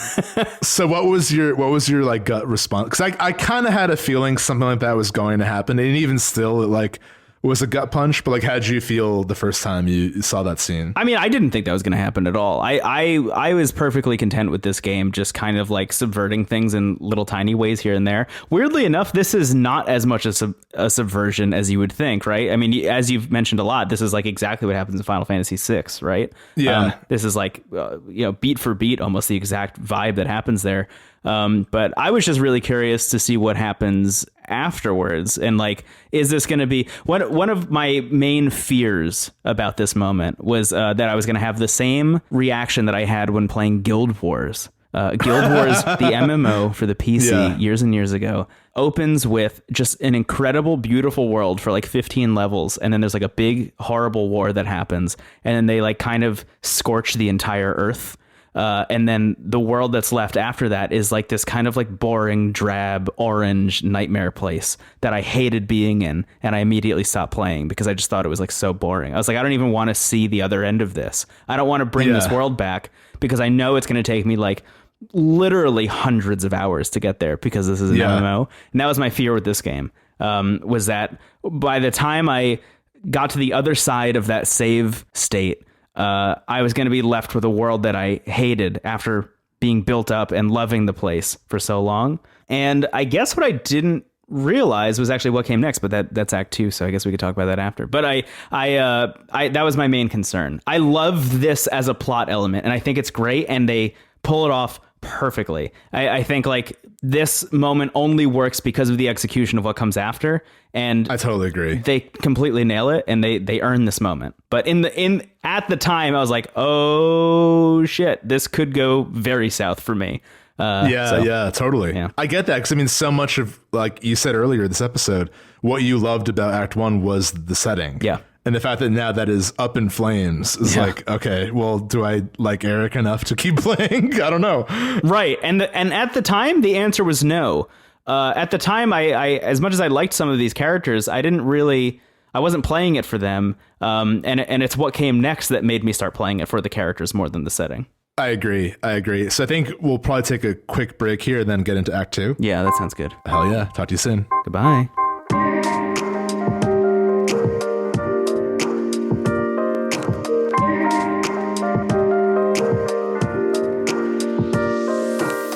Steven, we're here. We're in Act 2 of Dragon Quest XI-S, Echoes of an Elusive Age Definitive Edition for the Nintendo Switch, now available for Xbox Game Pass, previously for the Nintendo 3DS. And you guessed it, Yggdrasil is toast, baby. Yeah. Every leaf's a life, no leaves left. Yeah. Here's the thing about my playthrough of this game is that it has taken me over a year to play the game, and I'm still not done with it.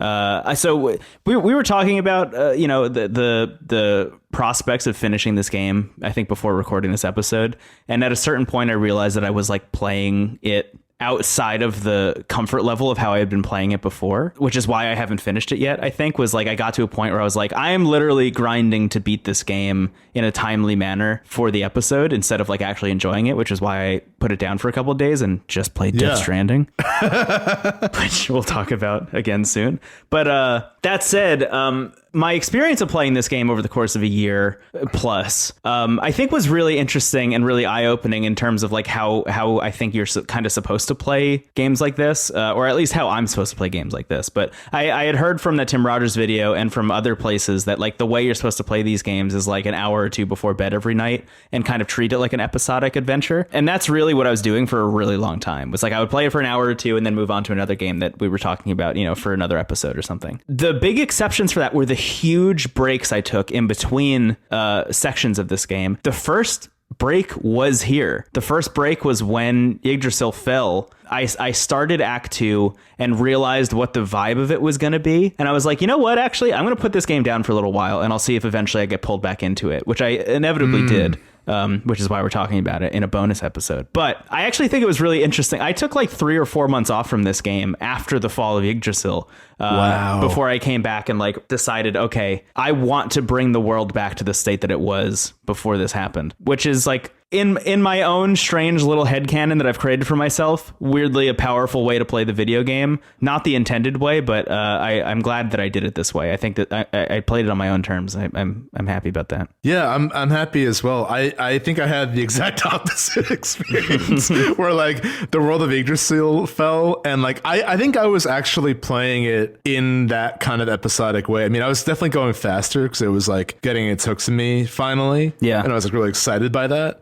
But I think like as soon as Yggdrasil fell, if Act 1's strength is the setting, Act 2's strength is very much the characters. Yeah. And I felt so devastated by what had happened that I just needed to know what happened next. Right. And make sure they're okay. Yeah. And make sure they're okay.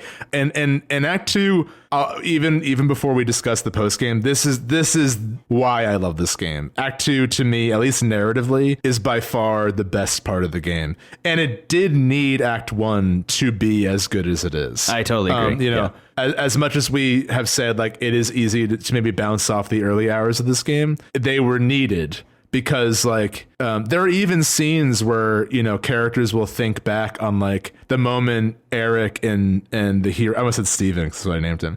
Eric and the hero are you know, jumping out of the castle, you know, in a waterfall, like escaping for the first time, which was like a really stressful moment when it first happened. But now it's like, oh, we were just kids. The world is actually fucked now. Yeah. But yeah, I think what's really brilliant too, and apparently this is like, I think this is unique to the definitive version, but I think in Dragon Quest XI S, pre-definitive edition for Nintendo Switch, now in Game Pass, they added like little episodes that were specifically about 4 of the party mates in this sort of like interim between Acts 1 and 2, like what's happening with them in that time.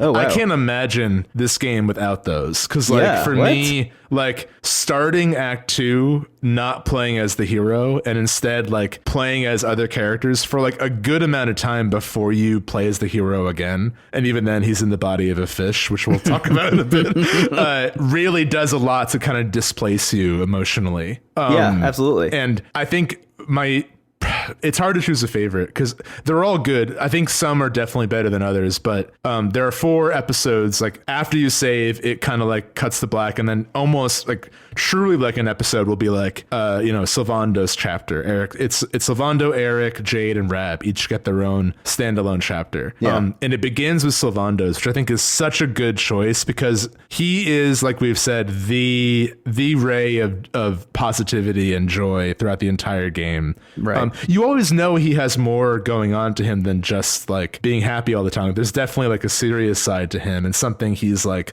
hiding from himself and from others, but he's constantly like the heart of the party. And it begins with like him, and it's like an ashy sky. It looks a lot like the world of Ruin in Final Fantasy VI, which like in that game the villain kind of destroys the world halfway through in a very similar fashion. And it's Sylvando on a boat with Dave, and Sylvando is just like looking out at sea, and he's like, this is worse than death. Like seeing the world like this and not knowing if my friends are alive or dead, and that I got out. Like I would have rather died. Like he just kind of says that, like with no, it's very like heavy. it's very to see him of all people say that, and then Dave, of course, MVP of the world, goes like, right, I've had enough, and like slaps him, and he's like, dude, you are Sylvando. Like I am Dave, and I'm like I report to you, and I'm Dave. Like he doesn't say that. That's what I'm hearing in my head. He's like your mission. Literally, we actually didn't even mention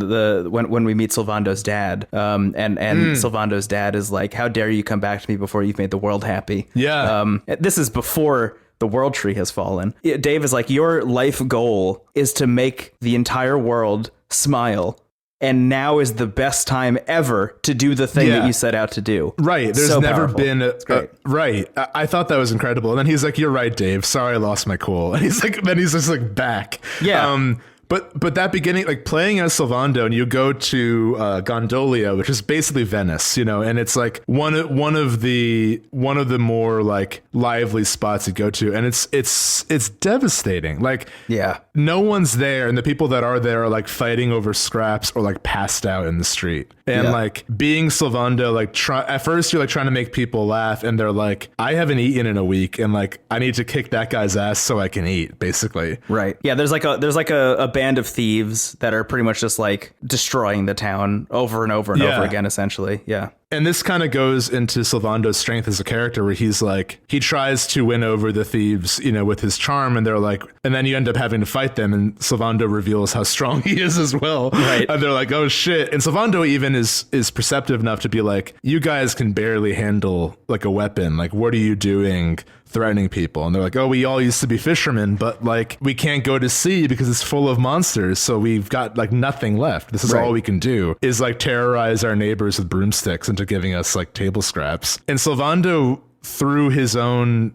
amazingness, just like inspires them to not give up hope, but in a way that doesn't feel trite. He like really encourages these people to find a reason for living, and they end up joining his like parade of adventurers. They're all like, they all immediately fall in love with Sylvando, and then at that point, the word parade being used very literally in this case. Yes. He's like, you don't look the part, here, wear this, and they're kind of in like Mardi Gras gear. With like, there's a like parade float. Up. There's an actual parade float. Yeah. And at that point, it's just you going from one spot to another and finding people who need help. You even find a cow who like can't produce milk anymore, and you make her laugh, and then she can predict the weather again.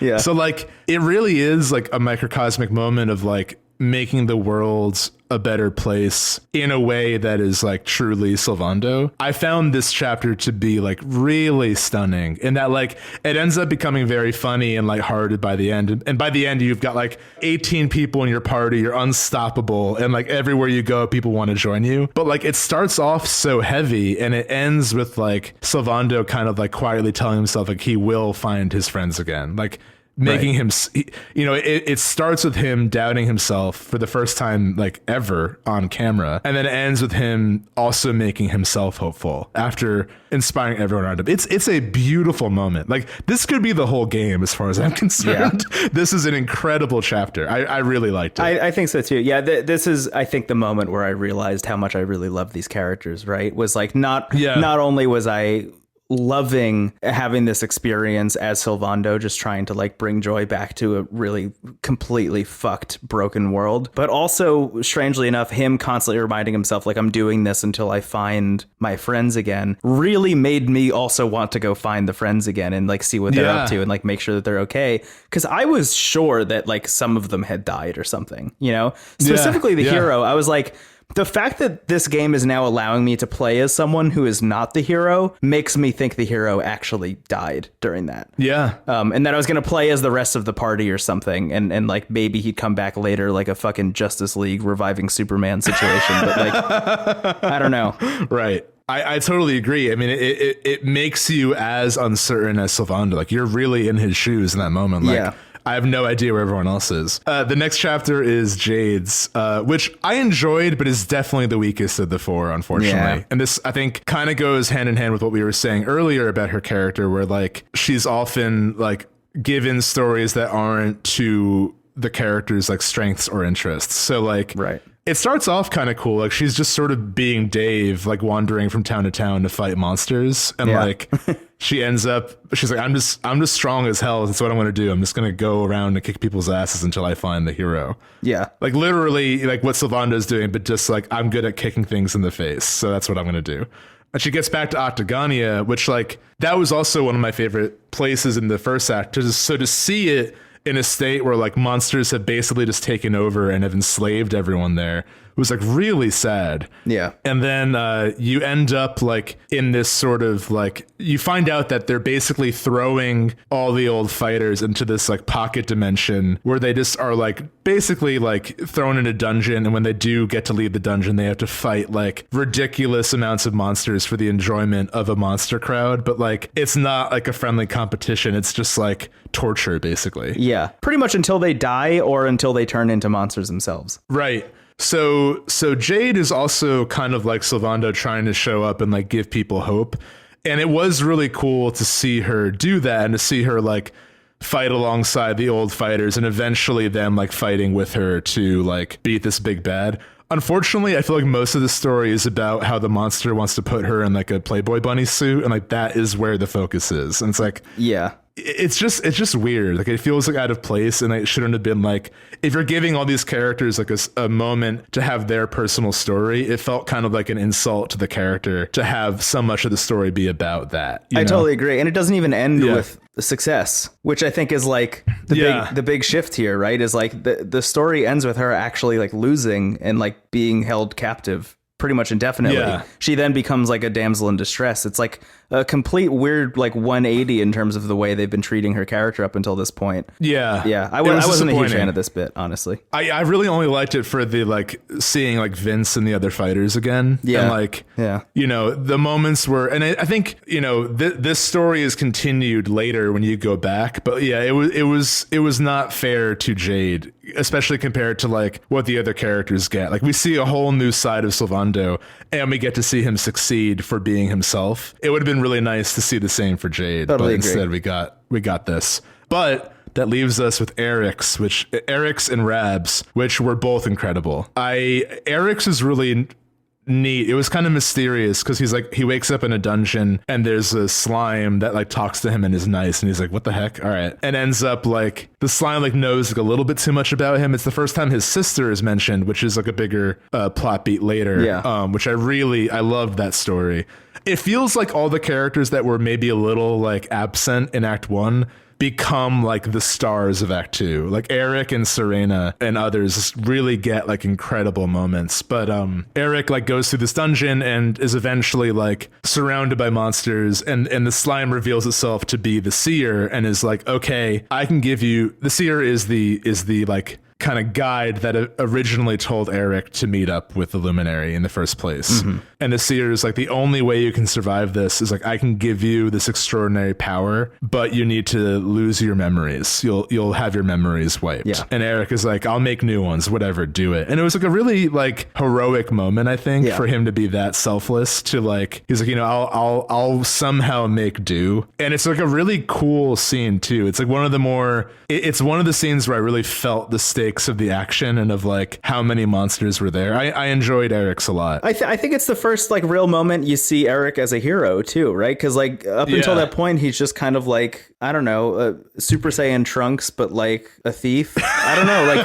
I didn't really have a lot of characterization for Eric up until that point. I just thought of him as a blank slate who just existed to like be the friend of the hero, and like that didn't even really work for me up until this point. I agree. And this is the first moment where it's like, oh, not only does he have a personality, but he is like an extremely heroic person who like really does belong on this team, which I really think like just kind of goes to highlight the strengths of these chapters and why Jade's doesn't work for me as much, is because like as you mentioned, Sylvando's is all about him kind of doubling down on being himself and using that as a way to, you know, bring joy back to the world and like essentially like reunite the party. Like Sylvando is like the uniting factor that brings the party back together. You know, Eric's very similar similarly, but like involves him like actually having a personality, and instead of like taking things from people, he's giving something up, which I think is really powerful. Rabs is we're about to get to, but the thing about Jade's is like she comes into it with this kind of like almost destructive personality, right? Like she's coming into this like killing monsters as a way to like I think almost cope with the fact that she lost against monsters, right? She's like taking them out one by one as a way to like get revenge, although she's not really getting revenge in the way that she wants, and like that destructive path leads her to a place where she's put in danger. And like it seems like there should be a rebuking of that should allow her to overcome it, and instead she just becomes a damsel in distress. Like it's I think that's really frustrating for her as a character. Totally. Yeah, I share that. Absolutely. I think like, yeah, and it's also like the more we praise the other episodes, the more I'm frustrated by hers, because I think she deserved the same thing, you know? Yeah. It's one of the only moments in the game that I was like, oh, I just got to get through this, you know? Where like generally it was a joy to sit down and play this game for every single hour of the 80 hours I've played so far. This is like the one moment where I was like, not so much. Yeah, I agree totally. But Rabs, I think also might be like, I think if I had to choose, I don't know, it's hard to choose my favorite here, but Rabs is kind of doubles down on the feeling we all got in Act 1 with like the scene in Dundrasil. Yeah. Because Rabs is largely like him in this flashback. He's like kind of almost like a Star Trek episode, like stuck in a timeline that he's like not sure if he's like actually there or not. Yeah. Because time is like, you know, it's when it starts off like when he was king, and then it cuts to like his son being, or his daughter being born. And then suddenly his daughter is asking, or Erwin, the hero's father, is asking Rab's permission, Lord Robert, his original name. Mm-hmm. You think if you would make an alias, it wouldn't be as just changing the vowel in your name, but here we are. Rabort. Lord Rabort, can I marry your daughter? And even though Hero is like, you know, blank slate silent protagonist, I really loved his dad. And we get to meet him in like a big way in Rab's flashbacks. Erwin is like, because he's just a knight, like he's not of any royal lineage, which is why he's so nervous to ask, like, I know I'm no one, but I love your daughter, and like I know I would be, you know, like good for this kingdom, and you know, like I'm not trying just to marry into royalty, like this is real. And Rab's like, yeah, and he's like, I know you, Erwin. Like there's always this kind of bittersweetness where he's like, he's trying to both be present for his duties, seemingly in the present, even though he's in the past, but every now and then he like, what really struck me is there's a surprise birthday party for Rab that's thrown by young Hero, who is voice. Like whenever Hero is a kid, he has a voice, and like everyone's there, like the other leaders of the towns you've met, you know, as a player. They're just people who like own the tavern in the town. They're like, hey, don't forget about us. And there's a line he has that like really brought me to tears. He was like, oh my God, like I loved the people here so much, you know? And like, it is kind of a parallel at this point. Rab and the player have both lost like a kingdom of some kind. You know, we've both lost a world that we have once loved.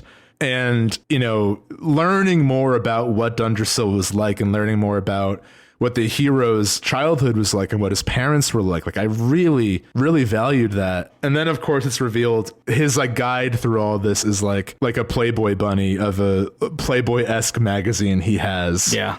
He's like, oh, I just read it for the articles, which is kind of a funny Ogler's gag. Digest. Ogler's Digest. It's called. God. But that's revealed to be like... Did you get Ogler's Digest, by the way, as an item later in the game? I did. Yeah, I did. Unbelievable that that's an item you can unlock. It's so funny. And equip. Oh my God. Anyway, that aside, it's funny too is Hendrik also reads it. Like he never breaks once, but the first time he sees that copy, he's like, that's the vintage edition. Like, you know, it's like he has like the like manga like exclamation points everywhere. It's very funny. But anyway, that person is like leading him through this like dreamlike memory, and then it's revealed that she is actually this sort of like Dalai Lama-esque person who is in this sort of like limbo realm with Rab, and this was like the first trial where he went into this place between life and death to train to fight Mordegon, and the first trial she put him through was like resisting the temptation of illusion. So like it ends with him realizing that this is an illusion, because like originally she's like, you can stay here forever if you want, like why are you leaving this behind? You can have the life you wanted to have before Dundrasil was destroyed. And he's like, I can't, because I know that while I'm here, everyone else is fighting, and I can't do that. I thought that was another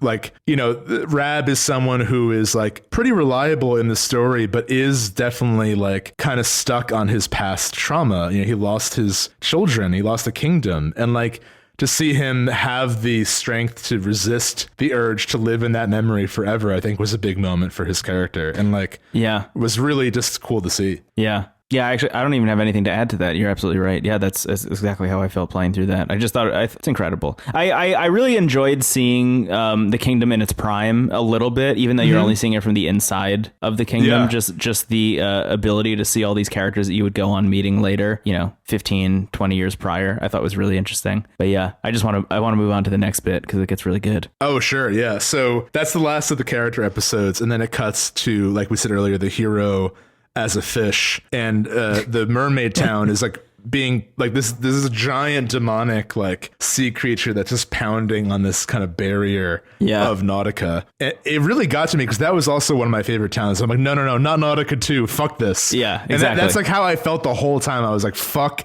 like you never know Mordegon as a character really, but you want to kick his ass so badly after seeing it doesn't even matter like, what his plan is or what his end goal is or whatever, like just fuck him. Fuck him. Yeah, fuck Mordegon. So the Queen Mermaid's like, I hid you as a fish so like they wouldn't know you're still alive, but like you have your little satchel. You gotta go. Still? Yeah. You're a fish with a little tool belt. It's so funny. I love how now you can finally talk to the shark merchant. But she's like, okay, now you gotta get fished, basically. Like, you know, get hooked on a line and you'll be all right. So you basically leave, and like it's assumed that Nautica is just like done for, you know, like as you escape, which is like really sad. Yeah. It ends up being okay, which like I was relieved, but also kind of like confused, surprised. Yeah. But like in that moment, it's like, oh my God. And you get caught up and it's like real World of Ruin vibes, like purple sky. There's a dude who's been like fishing for a week and he caught you, a human, and he's like, I can't eat you. And you end up crawling back to what is Cobblestone, which is now ironically called the Last Bastion. Yeah. And in the interim, oh my God, Brendan, there's such a great moment where when you're like leaving Nautica and you're being kind of explained what happened, it shows like a kid wandering like a destroyed town, like seeing all these like dead bodies and hiding in a church. And then it's like, but a hero will come, and you see similar looking boots to the hero, but then it's like another figure reaches down and it's fucking Hendrik. It's Hendrik. It's Hendrik. Oh my God. I've been holding, this whole episode has been me holding in my like passionate love for Hendrik. Yeah. I'm such a sucker for this type of character who is like sort of like has such a soldier's mindset. They're like maybe like a good person stuck on the wrong side of a war or something, like a fantasy story, but they eventually side with the good guys, and like seeing Hendrik like finally like fighting for what is left and not giving up his like knighthood, even though his king is like hiding in a tent, was like so powerful. Yeah. You know, talk about like, this is really Hendrik's episode, even though now we're the hero again, like Hendrik kind of carrying everyone back to Cobblestone, a city he was told to burn down. And it's revealed that the people, you know, you go back and you see Gemma, your childhood friend, and Sandy and your mom, everyone's still alive because even before everything, Hendrik ordered them to be spared. Yeah. You know, he's like, we already destroyed the town. That's big enough. We can't do this. So, and there's still kind of like tension. Like Hendrik's not really happy to see you. Like you both have a lot of reason to not trust each other. Like I think Hendrik has a lot of guilt that he was like duped for so long, and doesn't really like, you know, want to believe that he was wrong either. So he doesn't really like look at you very often. And like it takes a while, but like you end up kind of fighting alongside Hendrik. It's the king. The king pulls you both into a tent and is like, you guys got to get over your shit. Specifically, you guys got to get over your shit at this exact moment, because there's an army of like 300 monsters coming to take out this village that used to have like 15 people living in it and now has maybe 12. Right. And is the last bastion. Right. You know, just by extension of that. So you guys go out and you fight together. Yeah. You fight together. You fight this like onslaught of enemies. And it's just so thrilling, and you know it's going to happen eventually, but like after saving what remains of the Bastion, I think the king is also like, you've got to go with the Luminary now and like really save the world, because like we can't survive here forever. And there's a turning point where Hendrik like event you know what it is, you like explore ruins and you find Jasper again, and Jasper has revealed himself to be like, he's like actually a demon now. And he is sided like fully with Mordegon because he was always jealous of Hendrik. And you learn more about like their childhood growing up with Jade and like how like everyone loved Hendrik. It's like a very like Loki and Thor kind of relationship. And fighting Jasper with Hendrik, like eventually, in that journey, he's like, I've been very cruel to you. Like, I hope you find a place to forgive me. And then, making your way back to the last Bastion, he like kind of gets on his knees and he's like, I know I don't deserve your trust, but like, will you allow me to like journey with you? And there's a shot where like the hero is like smiling and is like, of course, Hendrik, I want you in my party this whole time.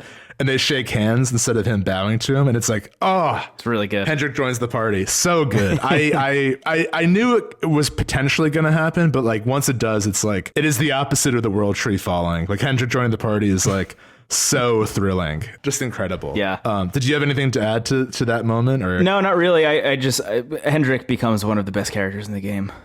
He's incredible. If not, maybe the best character in the game. Hendrik is awesome. And he's kind of like, he rounds out the party so well because he's so like, I think I just love like stern knights that are secretly comedic gold, because he's just like so like kind of like stuck in his ways that like whenever there is crazy stuff happening, it's just like very funny to see happen. Yeah. And he's just so like actually like, it's nice to see one of, the whole time you hear people like, they think you're the Darkspawn and they're like, thank God Hendrik's here to save the day. And you're like, fuck Hendrik or fuck Jasper. Like these guys aren't the heroes. I'm the hero.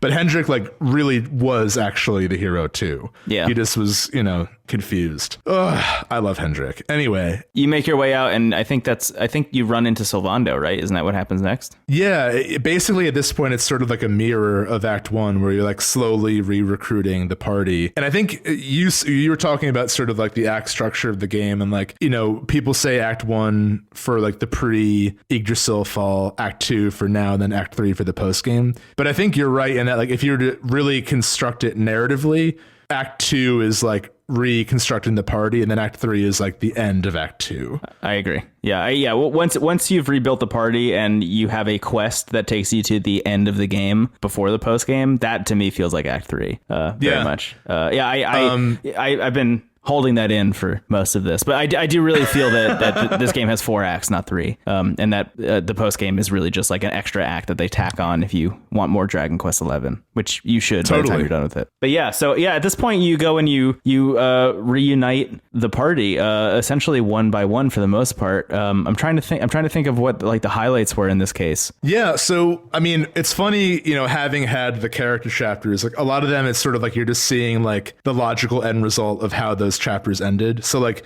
by the time you meet Sylvando, he's like, has an actual full parade now and is like a celebrity in all these towns. Yeah. And, he's the first person to get back. I think Rab is really interesting because you go to this like temple where they're like, you should have, if Dundrasil wasn't destroyed, you would have come here as a kid to like study under the mentor that Rab is with like in the other dimension. Right. For like 6 years, right? Like you're supposed to spend like years training. But she died protecting the place. She's like kind of like a spirit guide for Rab. And you go there and you're trying to find him, and you find that's when Hendrik sees Ogler's digest, because you find like a seemingly dead body meditating, and you only know it's Rab because there's a copy of Ogler's digest by his feet. So you go into the spirit realm with him and you learn like Quadra Slash while he learns like a Kamehameha move. It's awesome. Heaven's Gates? Pearly Gates, that's what it is, yeah. That was a really cool moment, and like it's really scary too because Mordegon even finds out you're there, and she's like, how does he know we're in limbo? Like, what the fuck? Yeah. So like that was really cool. Getting Sylvando back is great. Like at this point, this part of the game, like you start to feel hopeful again. like the boys are back in town is playing on loop, basically. Like it's just a great time. Yeah. You save Jade, like you were saying, you go back to Octagonia, which is now like a monster casino. And it's nice. I love like, the monster casino. I had such a too. good time in the monster casino. Not all of, but a lot of the machines are rigged for you to win. So you just win like constantly. And what's great is that there's a bunch of prizes that you can get, like a ton that you can get. But there's only one that actually stays after this whole chapter is over, which is a love potion, which I stocked up on. I had like 100 love potions before I moved on. That's good because it's a crafting item that you can't buy. Exactly. Yeah, so you go and you fight the monster that like trapped Jade, and it is nice that she gets to kick his ass, and like everyone's like afraid to watch because it's like so like they don't even show you what happens. This part felt like I'm glad she got that moment after her chapter ended in her like being a damsel in distress.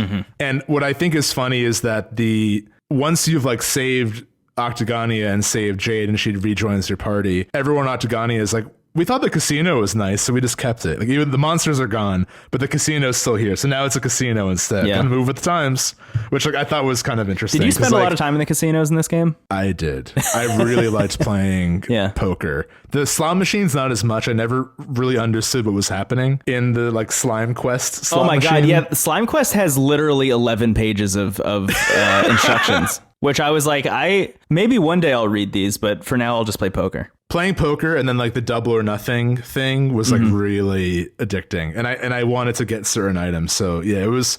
I really enjoyed the casinos in these games for whatever reason. There was about like a whole day where I just like had my Switch open next to my laptop as I was working, and I just like would play poker for like a couple hours here and there. It was really fun. I think my favorite chapter is Eric's in this case because he has his memories gone, so he doesn't know who you are. Right. And when you go to Sniffelheim, everyone's turned to gold, and you learn the backstory with him and his sister, where they were both orphans that were captured by Vikings to kind of basically be slaves, and they lived in a cave with Vikings. And his sister's like a really fun character. I almost wish she was part of the group because me too. I was really upset that she didn't join the party later. Yeah. She almost has more of like the personality you expect Eric to have. She's like very conniving and like, you know, even like in tender moments, she's still kind of thinking about like what she's great. I love Maya. What was her name? Yeah. Mia's incredible. But yeah, so you learn like what they went through as kids, and that one day Eric for her birthday like stole her this like gold necklace and he's like, hey, happy birthday. And she's like, where'd you get this? As luck would have it, it's cursed, and whatever she touches turns to gold. Yeah. And when she tries to take it, like at first she's like turning things to gold, and she's like, "Oh, we could buy our way out. We could be rich. We don't need to do, you know, stuff for the Vikings anymore." And Eric's like, "Cool, but like, you know, chill." And then one day she turned a seagull into gold, and Eric's like, "This is fucked up. Like you killed something. This was like a living thing, and you turned it to gold. Like that's not okay." Yeah, and she's like, You're right. I'm sorry," and tries to take it off, and by doing so ends up turning into gold. Which at this point in the game is revealed that this is basically the incentive for Eric's quest. He wanted to find the Luminary to find redemption for this, or some way to save his sister. And it's ironic that he lost his memories because now he's like, we're learning his backstory as he's forgetting who he is. Yeah. I love Sylvando's like, he's like, now that Eric lost his memories, he's actually being polite. Like, Veronica's going to love this when I tell her. Like, you know? But meeting his sister tragically turns out to be the villain who turned everyone to gold. And she was revived by Mordegon to be one of his sentinels, like one of his big bad guys, which like one of them was the big fish. One of them was the monster who captured Jade. Like there's like, you know, like 7 of them, and you fight her, and it's like it almost felt more like a Persona boss fight than anything else because it felt so personal and such like a like actual reflection and manifestation of like their relationship and like the things they had to get over as people, you know? Yeah. And like just a really like the scene where you finally beat her and she comes to her senses and he like dives to like pull her out and he turns to gold like as they're like just incredible, like a really great scene. I'm really glad she was saved because I didn't want his whole incentive to be at the case of her suffering. You know what I mean? Yeah. I'm really glad she like got out and like they were able to both move on from it together. Absolutely. Yeah. And well, actually, I was just about to talk about Act 3 stuff or Act 4 stuff, but yeah, sorry, keep going. But yeah, that was a really incredible moment. And her, you know, like him getting his memories back as he decides to like forgive her and himself, and they like move on from that. Yeah. Just beautiful. Something about Sniffleheim is all about like redemption and forgiveness. I don't know why, but like there's a lot of redeemed villains in Sniffleheim. Yeah. And that all leads to, so at this point you've got everyone back except for the Veronica and Serena, the twins. Serena's got a great entrance where like you're in, I think it's somewhere around Sniffleheim or like a wintry rocky area, and like a monster shows up and you see like a gust of wind and she's like on a mountain playing the harp. So cool. Yeah, it's really rad.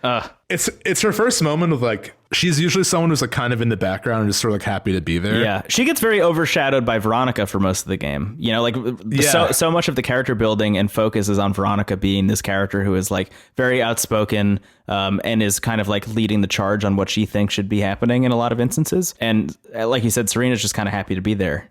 She's just like glad to be part of it because she was told, both of them were told early on, like, you need to go out and you need to find the luminary and you need to help them save the world, essentially. So like Serena is just like very content in the fact that they have done one half of that plan so far. Yeah. So you find Serena and you're like, oh, where's Veronica? And she's like, well, I don't know. I sense her somewhere. You're back in Arborea and you're looking for a way. Like the kind of MacGuffin at this point is like, Rab's like, if we go to Arborea, there might be some kind of like air vehicle there. Cause the legend of Erdwin is that like he and his comrades like flew to the heavens and defeated the Dark One or whatever. Yeah. So you go to Arborea, you meet up with Serena, and everyone in Arborea is like so happy to see Serena back. And she's like, I think Veronica's like in the woods somewhere near here. So you go to the woods and you find Veronica, and she, like you said earlier, like you're wondering if one or two people died. Tragically, Veronica, to get everyone, like while Yggdrasil was being destroyed, it cuts back to that scene and she was like, if there's a shred of hope for this world, I need to get everyone out of here. So I'm going to use like every ounce of my magical being to like get everyone safely away, and I'll make that sacrifice. So So the question of how anyone survived is Veronica. Veronica is the answer. Yeah. And it's really devastating because you don't think even after that, you're not like certain the game would commit to killing a major character like that. I certainly didn't think they were going to commit to it. Yeah. No, and Veronica, on top of that, is like she is cursed early on to like look like a child instead of like her adult self. So it's like even more surprising that she was the one to die because she like was the youngest technically, you know? Yeah. And like hadn't like regained her former self. And yeah, it's really sad. And it really like, there are scenes with Serena that follow that are like one of my favorites in the game, but also one of the most sad, where she's just like, there's a line she has where she's like, I'm sorry, just like I need to cry right now or something. Like there's not like anything said. It's another moment that just like lets the moment sit, and it feels so real. Like the way the characters respond to Veronica passing for a game that's so heightened and so fantastic, like the understanding and realization and processing of this trauma and of like losing this comrade of theirs is like so heartbreaking. And like they have a funeral in the town, like everyone is like bawling, and Serena has to like lead it, and like it's like, oh my god. Yeah, and that was actually one of the moments that I thought was really striking, was during that funeral, Serena is so kind of stoic. You know, she's just like, I have like a role to play in this funeral, and I'm just gonna go through with it. You know, I'm just gonna do the thing that I need to do. And everybody else is very clearly broken up, but Serena is weirdly kind of like completely neutral during it. And it's not until afterwards, when pretty much everyone else is asleep and you get up in the middle of the night because you hear music playing outside, and you go outside and you get towards this beautiful like overlook in Arborea that just kind of like looks over a valley, and there's like a tree there with some benches, and Serena is there and she's just playing the harp. She's playing a song that she and Veronica used to play together all the time, and you have a little conversation with her where she's just like fine, like she really is showing the fact that she is completely distraught by this. Yeah. And kind of doubles down on the fact that she's like, now we really have to save the world. Like we really need to do this. Like we already needed to do this, but now we have to do it like for Veronica as much as everyone else. Yeah, we've lost so much, and we've lost one of our friends, my sister. Yeah. And that's the moment where she, you know, in playing that song, I think like a butterfly goes by or something, and she gets Veronica's powers. The whole game, Serena's been the healer, which I think going back to like the character's personality kind of mirroring their role in battle. Like even in that funeral, she's there to make sure it happens and to support everyone else. But like when she finally needs to support herself, she gets Veronica's powers and she cuts her hair short as like, you know, a way for Veronica's soul to find her way home. Yeah. It's a really powerful moment, and also like really cool to see a character who was like if you asked me how I felt about Serena in Act 1, I'm like, oh, she's nice, like she's just sort of there. But now she's like easily the star of the game, like for real. And it's not only in this moment, but like the next few, I would say, like episodes, quote unquote, of the game. From this point on, like she becomes kind of like a star in a way. Like she becomes somebody who is at the forefront of conversations and decision making. And she's like one of the people that the party turns to for advice and ideas, way more than ever before. They like not only they like quadruple down on Serena being an important character, which I really appreciated. She like you're saying, like skyrocketed for me in terms of, you know, where she was at in terms of like my own internal ranking of people. Not that I was really thinking about it in that way, but I was like, oh man, I'm so glad Serena's here from that point on. And that was actually not only like the point where I was glad that she was around more, but like she became a permanent fixture in my party from that point on, because I was like, I have to keep Serena around. That was also the point when I stopped playing this game as like a 1 or 2 hours a night situation, but I was like, I need to do this like for Veronica and for Serena. And pretty much binged this game until I hit the credits. Yeah. And I mean, I think in what follows and what you would consider to be Act 3, even though it's still, you know, Act 2 mechanically, is the party's back, you know, as much as they can be. And now they've got to do it, to find a way to reach Mordegon, to find a way to defeat him. This is where we go to, I forgot exactly what order everything happens in, but the standouts for me at least are like going to the havens above and meeting one of the surviving watchers. Like they all died except for one of them, who is like kind of like a friendly Majin Buu looking character. I really don't mean to keep like, I don't want to tether Toriyama's work too much Dragon Ball Z, but straight up is like a Majin Buu character. Yeah, there are like a couple things here and there that are like really one-to-one. Yeah, but they're sort of like these benevolent, they're called watchers. They just sort of like almost like King Kai, like hang out in the heavens and make sure everything's going well, which of course it hasn't, and there's only one left. And you're instructed to, you know, get a few more MacGuffins. You got to forge the Sword of Light, and you are given a flute to summon Calasmus, the flying whale, which is like a really stunning moment. Cetacea? Calasmus is the Calasmus is the final boss. You're final boss. Yeah. Don't summon Calasmus with the flute, I'll tell you that much. You summon the flying whale, which is like another like really needed moment of hope after such like a tragic loss, you know? And it's the flute that Veronica carried around, you know, adding to her, like still kind of indirectly helping the group. So now you're able to fly, which is like really riveting. And you see the like, you know, I almost said Forest of Fear. It's a great adventure thing. You see like Mordegon's palace in the sky. I love like their approach to the world map. It reminds me a lot of FF7 and like seeing Midgar like in the green. Absolutely. You know, like there's some landmarks that just stand out when you see them. And you know, you fly around, you know, handle some things. There are a lot of really wonderful side quests in this point that kind of mirror like going around the world in Act 1.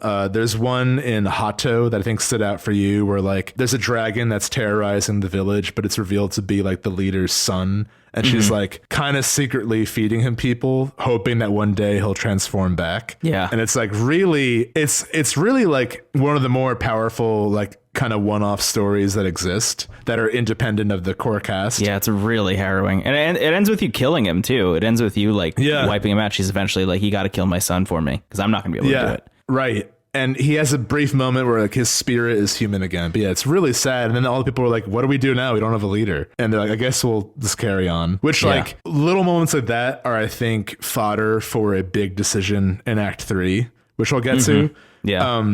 But like the moments that stood out to me once you have the party back are forging the Sword of Light is like a really cool moment, because like, originally it's like you get everything you need. You get the hammer, you're in this volcano, and you know, you've gotten this vision to do it because this is what the hero of the past did, Erdwin. You know, you touch the Yggdrasil seed in the havens above, and you're like, okay, he made a big sword. I gotta make a big sword. I gotta make a big sword too. Yeah, I gotta make a big sword. I love the scene where the hero is like hammering away, and his party mates are watching him. They're all like, we gotta make this together. Like, it's not just gonna be us watching you do this. And like, everyone grabs the hammer and kind of, it's a very like, in my axe scene. Like everyone says like their kind of beat and then, you know, strikes the hammer. This is where Sylvando like, you know, just tosses it like it's nothing and like, you know, makes a show out of it. I loved this scene, and like it's stuff that on paper sounds really corny, but it's so effective because of how high the stakes are. You know, like you said, Serena's like, we really have to save the world now. It's not a MacGuffin. Like we want, the player and the characters want to save the world because it's been damaged so beyond repair. Yeah. I found that them finding hope in the midst of all this was so powerful. And the reason I love Final Fantasy VI as much as I do, because like there's something about a game's ability to have like the bad guy win early, but you still have to carry on. So well done. Stop me if I'm missing something, but basically like I don't mind cutting right to Morrigan's castle and doing the end of Act 2 if you're ready. Yeah. What I'll just say about this bit is this is easily my favorite chunk of the game. Like this was the part that I resonated with the most, and I wonder how much of that comes from the fact that I binged the entire thing in like 2 days. But the entire experience of like, okay, the party's back together, you have a renewed sense of like hope, and you know what you need to do next, and that's forge the Sword of Light. That to me, I just thought was a really exhilarating journey, and it brings you back to all of the incredible locations you had already been to, and just like seeing those places again and seeing how like there's a little spark of hope that's kind of returning to like maybe you can turn the tide, and just knowing that the end is in sight, I think was really wonderful for me, and it takes you to the Fortress of Fear, which is the end of the game. It's the final castle where Murtagon lives, which I think is like just like we haven't really talked about, I would say like the nitty gritty of like the design of the video game. But like this to me was, as I was playing it, one of those moments like where you're watching a movie and you just think about how the movie was made behind the scenes. Like this was a moment where as I was going through the final dungeon, I was just like, this is some of the most brilliant level design I've ever played through.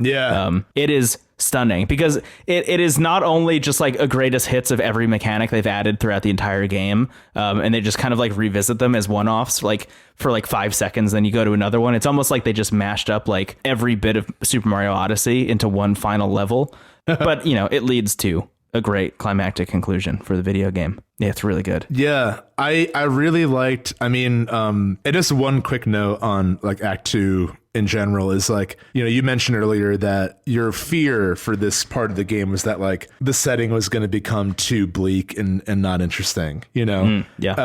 And I think in the moments that lead up to this, like, even though the world is bleak, like the setting is still very much alive and trying to resist the temptation to like give up. I mean, I think about the scene in Phenomenon where like there's that dragon that asked everyone to give him what they treasure the most, and this kid ran away because his dad said it was like a necklace, and his dad's like, "You're an idiot. I said it was the necklace because you like I didn't want him to take you. He would have taken you if I said the truth, which is that I treasure you more than anything." Oh my God, I forgot about that. It was so good. Stuff like that is so like, to see moments like that alongside more harrowing moments where it's like, okay, my son's a dragon, I gotta feed him people. You also have like, I refuse to give the dragon my kid because I love him, you know? Yeah. That's like incredible. But yeah, Morrigan's castle really does. Like, I was I got everyone dressed up. I was so ready to kick evil's ass. Me too. That was the first time I finally, we're going to prom. Let's do it. Yeah, I crafted all the items I'd been meaning to craft, and like I got all the cosmetic items for everybody, so like they would go in like end game gear essentially. Oh man, I was so ready for this fight.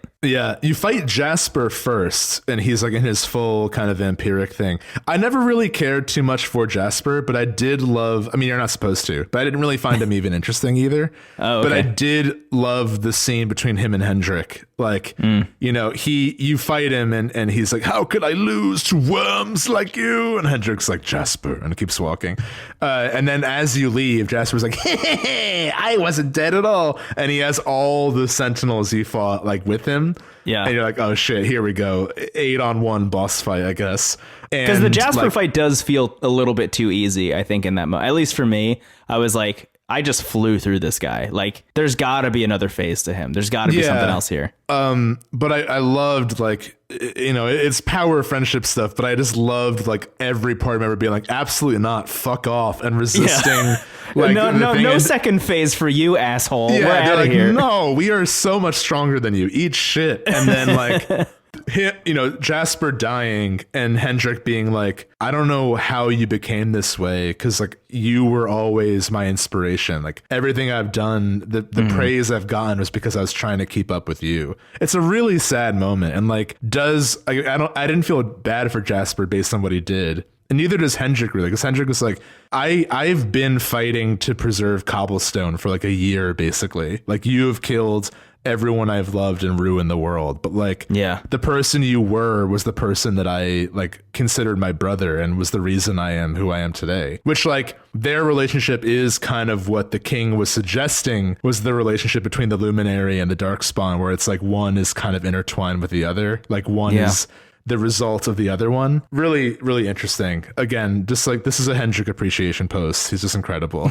But then you go to fight Mordegon, and it's a really thrilling boss fight. Like the first phase, I was like, okay, he's all like Titan formulaed up. He's like muscular. I don't know. Yeah, he's ripped. Yeah, he's Frieza's final form. And it's like a pretty tough fight, but then he has the second form, which is like it's like a skeleton version of him with like a long spinal cord that leads to like a goofy dragon skeleton. Yeah, but like somehow it's all ominous, and it's like a really tough fight. These were the two fights where I was like skin of my teeth, like, oh shit, maybe I'm not a high enough level to be able to do this. Maybe I should have been grinding more or something. I ended up making through both of them on my first attempt, but it was really close for a while. There's a really, and I think the final boss like hints at what's to come with the post game in terms of like strategy and stuff. Absolutely, like, this is the first time bosses are getting like pet power and using special moves together. And like his special move is you get hit by like this sigil of hellfire like every turn before your turn starts. Like, oh my god! Thank God for Serena's Echo multi heal. I'll say that. Yeah, for real.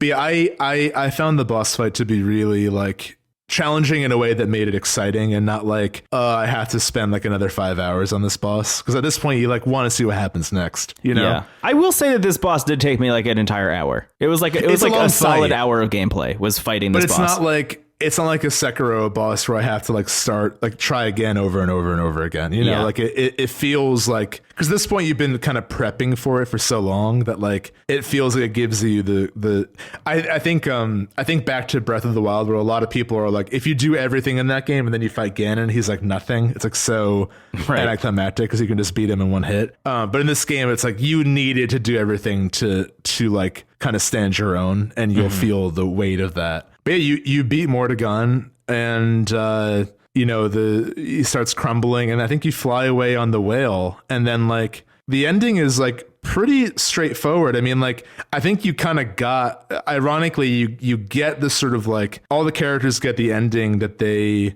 needed, in the moments prior to actually beating Mordegon. They all kind of find their purpose, their drive to move on. Something Sylvando says in just party chat when you're in the castle that I took a screenshot of, he's like, I'm sick to the back teeth of like evil and misery. Like, I just want joy again. I want us to all laugh and hang out. And I'm like, why is that the best line in the game? Yeah. It hits a little too close to home right now, I think. Absolutely. And oh my God, I can't believe I forgot this. Something that I think is weirdly like an ending for even Hero is when you find Erwin, his father, like in the dungeon of Dungersill. Oh my God, yeah, we totally skipped that bit. Yeah, that's like in the part of the game you consider your favorite, which I would agree with. And it's like, that was the first time the game made me cry in real life. Oh my God, that ripped me apart. There's a creature called the Gloomivore, which like props to this game for making us both cry when a lion named the Gloomivore is on camera. But anyway, there's a creature named the Gloomivore that like feeds off misery. And like in the flashback, it's revealed that like when Mordegon possessed the King of Heliodor, and in the fall of Dungersill, also killed Erwin, the king at the time and Hero's father. And since he's been like betrayed by the king, possessed by Mordegon, he's just been like obsessing over that day internally as his body is like in limbo while this Gloomivore feeds off of that misery. Yeah. So you fight, you relive that memory, and then you fight the Gloomivore, and cocky asshole Gloomivore is like, oh, well, you're a whole new source of misery. I'm gonna start feeding on you, and you're like, you picked the wrong apple. Jade, use multi-thrust. This will be over quick. Yeah. Use umful and multi-feet. Anyway, Multi-feet. Those are spell names. Anyway, when you beat the Gloomivore, like there's this really beautiful moment where Erwin comes to his senses and he's like, he hasn't seen you since you were born. You know, you were like literally the day you were born. He's like, I would know those eyes anywhere. Like it was you who saved me. And it's like, so, oh my God, it's so good. So like, I bring that up in the context of the ending because like everyone has kind of gotten a moment like that, except for Jade, but she gets hers later, which we mentioned earlier. Yeah. But like everyone kind of becomes like a better version of themselves through this really trying, awful period in the story. And you beat Mordegon, and there's this kind of a sense of relief, and it ends with just like you flying around on the whale and like kind of dropping everyone off and like what they're up to next. Like Eric goes back with his sister. Serena goes back to Arborea, I believe. Rab goes back to Dundersill to like kind of visit the grave of Hero's parents and tell them like, we did it. You know, the world is good. Yeah. And I mean, everyone kind of goes where they have to. And, you know, you're reunited with the king who's still in the last bastion with Jade. And like, there's just like a sense of hope. And Yggdrasil is reborn. The tree comes back. And there's a sort of like cycle of rebirth after death. I was convinced Veronica was going to come back at this point. I was so sure that Veronica was going to come back, and then she didn't, and it was oof. I was just waiting for the turn there. I was just waiting for Veronica to come back the whole time. Yeah, and it reaches an end, and basically like this is like while credits are rolling, and it ends, you know, with the group like kind of just sort of relishing in their victory. Another party in Arborea this time. That is so much fun. Partying in Arborea, like I wish I could stay there forever. Yeah. But yeah, it ends, and we talked about this in our episode about it. You asked me, like, you know, without spoiling, like, could someone play up until this point and safely be like, you know what, that was good, I don't need any more? And I can safely say yes. As much as I enjoyed the post game, I think that narratively, this is like everything you want. You know, everything that happens after this point. There's some great moments later, but like, I think that overall the post game is much more interested in the game mechanically than narratively. I totally agree. Yeah, I feel very, very similarly. I consider this bit, if I'm to say that this is Act 1, 2, and 3, using my own delineation that I've concocted, this is one of my favorite games of all time right here. Yeah. If you add the post game onto it and I have to count that as part of it, then it's not anymore. But parts 1, 2, and 3, I think are like one of the most like wholly complete, like give you everything that you could ever possibly want from a game like this kinds of experiences from point A to point B. I mentioned this, I think, in the Perfect Basics episode also, but I just really think this is like a masterclass in like knowing exactly what the audience wants, even if they don't know what they want, and just giving them that time and time and time again. And even having this like almost Breakfast Club adjacent ending where you learn what happens to all of them after they're done saving the world. It's perfect. It's literally perfect. I mean, this game is so fucking beautiful. And that ending really, really worked for me. And even spending an hour skin of my teeth, nightmare style, like horrified that I was going to lose and have to do the whole fight again, was exactly how I should have finished that game. Like that, right? Even that by itself was a perfect experience. And it would be wild of me to say that wasn't designed. You know, I'm sure that's the case for everyone who plays that, regardless of what level you're at. Totally. But yeah, I agree. And I like the post game, and I'm excited to talk about it. But I agree that this is the heart of the experience, and like is why I love this game. Yeah. I just want to mention, I also really like the post game. I think it's really good. But it is not the thing that I'm thinking about when I think about this game. You know, I do not think about the post game. I think about everything that came beforehand. When I recommend this game to people, it's not, you got to get to the post game, which I have seen before. There are people out there. That's actually one of the interesting things about when I went to go pick this game up for the first time, was seeing a lot of reviews on the internet that were like, yeah, it's all really good, and then you hit the post game and then it gets better. Alternatively, there are a lot of people, including people in our Discord, who hate the post game for like really valid reasons that I really can't wait to talk about when we get there. Yeah. But it's very divisive for a great reason. Yeah, I think so. I'm glad it's there, and I've enjoyed the time I put into it. But I think that experience has felt separate from the rest of the game, and I think also by design. Yes. It really is a more if you want it situation. Yeah, totally. Yeah, I think that's pretty much all I have to say about Act 2. Do you want to take a break and then we'll resume with the post-game and questions? I would love to do that. That sounds really good. Hell yeah. Cool. I really enjoyed reliving these moments with you because this is such a special game, and this is like the best part of it emotionally, at least. Yeah, I'm actually excited that we're going to start talking about the post game because a lot of the stuff we've talked about up until now is stuff that I experienced literally a year ago, and I'm like half remembering, and we're now getting to stuff that I'm currently experiencing. So I can't wait to start talking about it. Yeah, hell yeah. I can't wait either. I'll talk to you soon. Goodbye. Bye.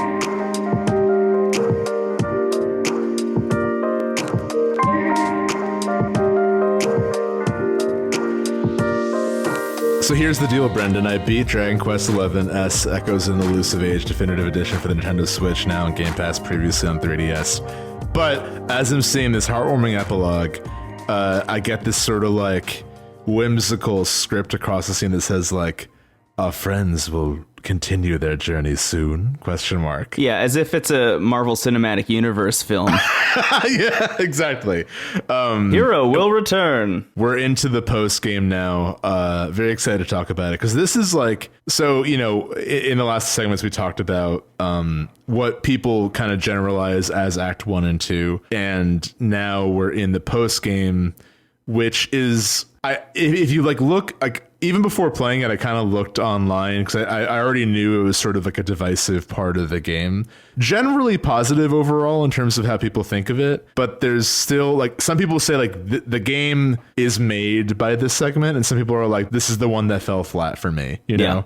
Yeah. And having played it all, I really liked it, but I think I didn't need it for us to have to record a bonus episode about this game because we love it so much. I very much agree. As somebody who hasn't finished it, and this is not me just rationalizing not beating the game before doing a bonus spoiler episode about it, but I feel I don't know where I'm at actually in the story of the post game, but I've been playing it for many hours, and I feel like I've already kind of gotten my fill of Dragon Quest XI, and everything else is just kind of gravy on top of that. Like everything else is just like more if you want it. And this is kind of the big discussion that I think everybody has is like, is it actually more if you want it, or is it actually an improvement, or is it a degradation of what came before? That seems to be the conversation that floats around the post game. Yeah. And I'm excited to get into it because I've just been like wanting to talk about this on the show for like months at this point. I think the reason it's like hard for like a general consensus on what to classify the post game as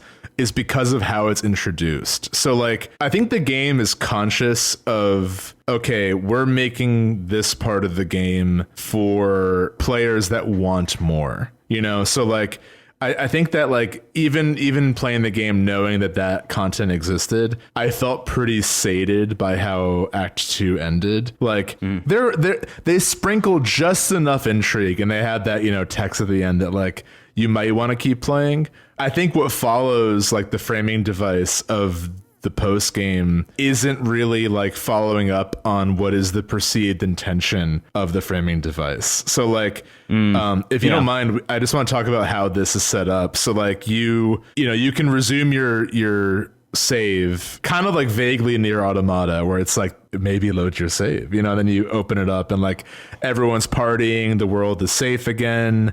It's a great time. And then like the heroes are just sort of like, yeah, like, let's like check in everywhere and see what's going on. And you can actually fly on your cool whale and go to various towns. And there's like there are really incredible heartfelt scenes that happen. So there's like the scene with Sylvando and his father. There's a scene with Jade and the king. Yeah. There's the scene with Eric and his sister, all like kind of cemented for me that like the world was on the right track to like rebirth, you know? Yeah, like absolutely. Yggdrasil is now back and we can see, and everyone's like bummed that Veronica's gone, but like overall, you saved the day, kid. You did it. Okay. Right. Yeah. But then they're like, ooh, what are these ruins where I'm finding Technicolor Dreamcloth as a resource item? Ooh, what are these ruins? I like these ruins. Yeah.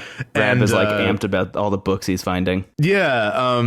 So you find the ruins and you get to this like really cool location. It's this sort of like Tower of Time, very Chrono Trigger energy from this location. It's just a bunch of like gears and clocks. And basically the reason the party goes to this place is in the ruins that they really like, they find these clues that they could potentially bring Veronica back. Right. So they're like, we've got all the free time in the world now. We're like, heroes that save the day that can just hang out and go to the casino. We might as well try to bring back our friend, because for them and for the player, that is the one big loss. As much as like the story has told us that Yggdrasil burned down and we've seen all these kind of harrowing side stories, for us the biggest deal is that Veronica's not there, and that's the thing that kind of hangs over the party. Even Serena like does an imitation of Veronica to like make everyone less bummed out, just to kind of round out the party, which is it's a very touching moment. But anyway, you go to this tower, you go up elevators of gears and stuff, and you talk to this kind of bloodborne celestial thing. Yeah, it's like a wispy. What are they called? Tockles? Yeah, tockles. Like a really tall tockle. A really tall tockle is like, welcome, luminary. This is the tower of. I don't know if it's called the Tower of Time, but it's something like that. I think it is. Yeah. The locations are named pretty directly in this game, which is fun. Which is weirdly also like Chicago. Like all the streets in Chicago are like left of the lake. It's very like. I love that. It's very direct. But the party and the hero are told by this tall tockle that they could theoretically travel through time back before Yggdrasil fell, back before Veronica made her big heroic sacrifice to save everyone else, and like prevent that all from happening and prevent Veronica from dying at the risk of what could happen instead.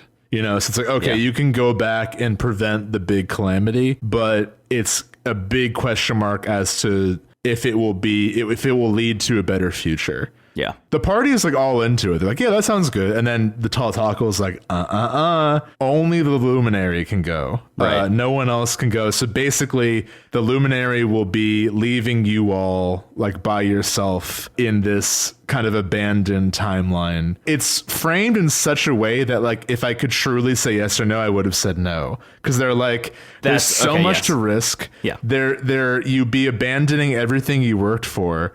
All really to save Veronica, who like, well, yes, I would love to save her, and her time did feel cut short unfairly. She also made this heroic sacrifice, so it's like it's all just to bring her back, which feels like, without spoiling it, it feels like you're being told to do what the villain in Persona 5 Royal ended up doing, where it's like you can have everything you want. Yeah. And it's like, okay, totally. But like. The reason this story was successful is because we found hope despite it all, you know? But yeah, go ahead. Okay. So part of going along with this means you got to turn your brain off to a certain extent, which is like an unfortunate. Bit, yeah. I haven't needed to turn my brain off yet in Dragon Quest XI-S, but here I am 60 hours in and they're asking me to do it. And I turned my brain off in like I'm chilling out, maxing, relaxing, all cool kind of way, but not in like I need to ignore the fact that you're introducing time travel into the story. And there are like huge ramifications for that. Chief of which being for me that like a lot more people than just Veronica died, and a lot of them died way earlier than she did. So if I'm just going back to save Veronica, that also seems kind of bad. Yeah, so why not save Erwin and your mother? And like, that's kind of where I'm going with this is like, go back way further then if that's the idea. Like if you can go back in time one time, then like you might as well go way back to like the beginning of the video game again, and start from scratch, reveal the king the minute you meet him or something. So there's that side of things also. But you have a really great point about how you think this would be better, but maybe we should save that for a little bit later on. Oh, yeah, if you don't mind. So, I mean, truth be told, this scene is extremely well done. And your party doesn't want you to do it. They're all like, I agree. No, man, like really good. It's too much of a risk. And Hendrik is like, I would go like if I could do it and I would make that sacrifice, which was like a really cool moment. Yeah. But I had to stand up and like walk around the room. Me too. I didn't want to do it. And the fact that it gives you like that this kind of game, it's all about like being like go here next and like very simple classic adventures, giving you this like very heavy decision is really fascinating. But the decision where you say no is you don't play the game anymore and you say that like I'm done with the story, which is I think the wildest thing to me is like there's not a situation in which the game has a state in which you can say no and then continue doing other stuff. The game is like, if you say no, that's it for you. Like, you're done playing Dragon Quest. There's nothing else for you here. Yeah. So it's like, is curiosity going to pull you back in time or not? Right. And I will say what follows is like, so you take, you eventually convince your friends that this is the right thing to do. And they're like, we'll see you again, blah, blah, blah. It's a really powerful moment. I mean, what fucked me up is Hendrik going like, when he's like, when you go back, we'll be enemies. But like, I know I will eventually come around. Like, no matter what happens, like, my duty is to you, the Luminary. And like, if you can convince me of that, then we'll be cool. Yeah. It's like, I don't want to leave you, Hendrik. Anyway, more on that later. Some of you ask questions and Hendrik will be the answer. But so you take this sort of light and you shatter this, orb of time and you go back and it's right before you go to Yggdrasil. And I have to say, so what ends up happening is basically the equivalent of if in FF7 they're like, would you go back and like kick Sephiroth in the dick before he does the thing and continue playing after, is basically what you can do. So like, you're now, level X hero with the Sword of Darkness. It's like the corrupted Sword of Light. Right. You have Mordegon's sword. You have Mordegon's sword. Fucking rules. It has a big eyeball on it. Yeah, you're like unstoppable. And the rest of your party is like, wow, you look like buff and taller. Like, what's going on? You go to Yggdrasil armed with Mordegon's sword and the knowledge of what's going to happen. So Jasper shows up and he's there and you just fling his, fireball back at him and kick his ass like in battle. Like the first time you fought him, you couldn't land a hit because it was like a scripted event. But now you can actually just win and he's nothing. And then the king shows up and Hendrik shows up and like the king is like, oh shit, Jasper is defeated. I'm still possessed by Mordegon, but hey, yeah, take that, Jasper, and kills Jasper. Yeah. And then Hendrik like learns the truth earlier. That moment I thought was very interesting because like it was very pleasing to prevent one of the most like heartbreaking moments in the game. And what followed is you go like the king is like, oh, I'm still clearly possessed, but I'm going to pretend I'm not. Come back to the castle and party. The Luminary is the best. Yeah. This is my first big, huge, like gargantuan problem with the post game is we actually incorrectly mentioned in one of the earlier parts that the hero is a silent protagonist. He's technically not a silent protagonist. There are a couple moments in the game when it'll say something along the lines, like a little text box will pop up and it'll be like, the hero informs people of this thing and this thing and this thing. And it's just like an animation of him like shaking his arms up and down as if he's talking to people, and you don't actually get to hear the dialogue, but it's implied that he is speaking and talking about things that are happening or that have happened to him. Throughout the entirety of the post game, they just completely forget that they allowed the hero to speak in the original game, which completely broke my brain like 58 different times. I needed a box to just say the hero tells the rest of them what he did. Yes. Like I thought that was what was going to happen. Right. He never does. I thought the minute he showed up with the big sword, he was going to be like, I'm back from the future. And I would have been like, this is sick. I love this. But the fact that they didn't do it and they just kind of like string you along on this, like, oh, you actually can't say anything about where you're at. Really, that was like my big frustration point with the post game. I totally agree. And I enjoy the scene of the castle because, you fight. The king eventually reveals it's Mordegon. You fight him. And then that leads to the scene you and I talked about with Jade, where Jade gets to like finally reconnect with her father unpossessed. And like it's really beautiful. But basically, you go back to Heliodor. Everyone realizes the king has been possessed by Mordegon. You defeat Mordegon, but then it's revealed that there's another threat that was kind of like very, very briefly foreshadowed in the main game. The like weird creature that showed up under Erdwin's lantern. Yeah, it's like a shadow version of a Tockle, essentially. Right, a shadow Tockle. Yeah, I'm the coolest. Yeah. Exactly. The shadow Tockle shows up, and Mordegon's like, I'm not the only one messing with time. And dies.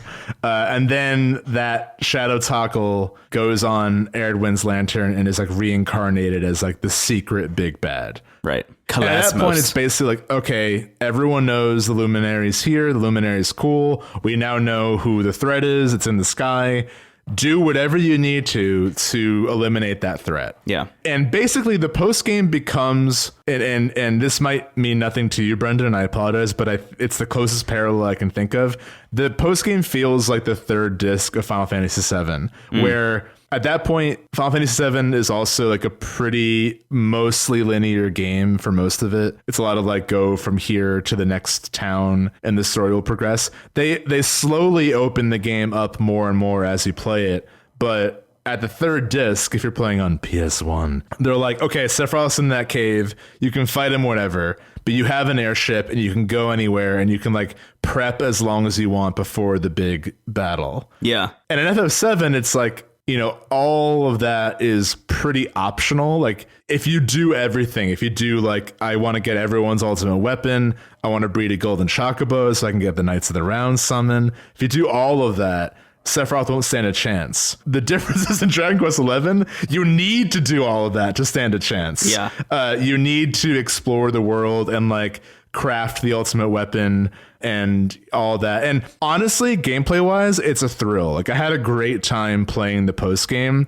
and there's a lot of stuff mechanically that they add that is I mean, first of all, Veronica's back, so you have like a fundamental member of your team back that you can incorporate with your parties. And the post game is the first time I really thought about like, okay, who is in my active party, because who's in the backup party? Like, I need to have two fully constructed teams. When one team is wiped out, the backup party fills in. Which is a really cool system that I would love to see more games do, because I love Persona, but the protagonist dying game over shit is so not my thing. Yeah, same.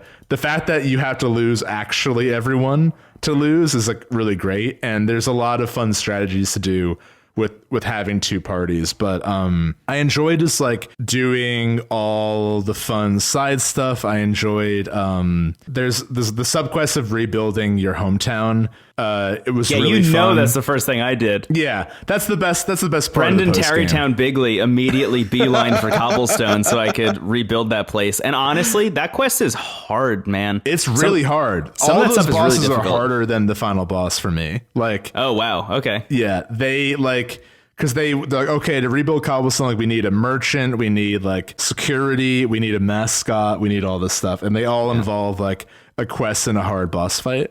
And then there are also trials of the luminary that I also really enjoyed, where basically after the Shadow Tackle is reborn as Kalasmos, the A plot kind of like fizzles out, and it's just like do whatever you can to prepare. But like the de facto main plot is you go and find the seeds of Yggdrasil, and then you find this like Luminary's trial island. It looks like the Havens above, but it's in this like other dimension. Yeah. And what it is basically like harder versions of past dungeons, where like it's more about figuring out like puzzles and where to go next, and the enemies are harder.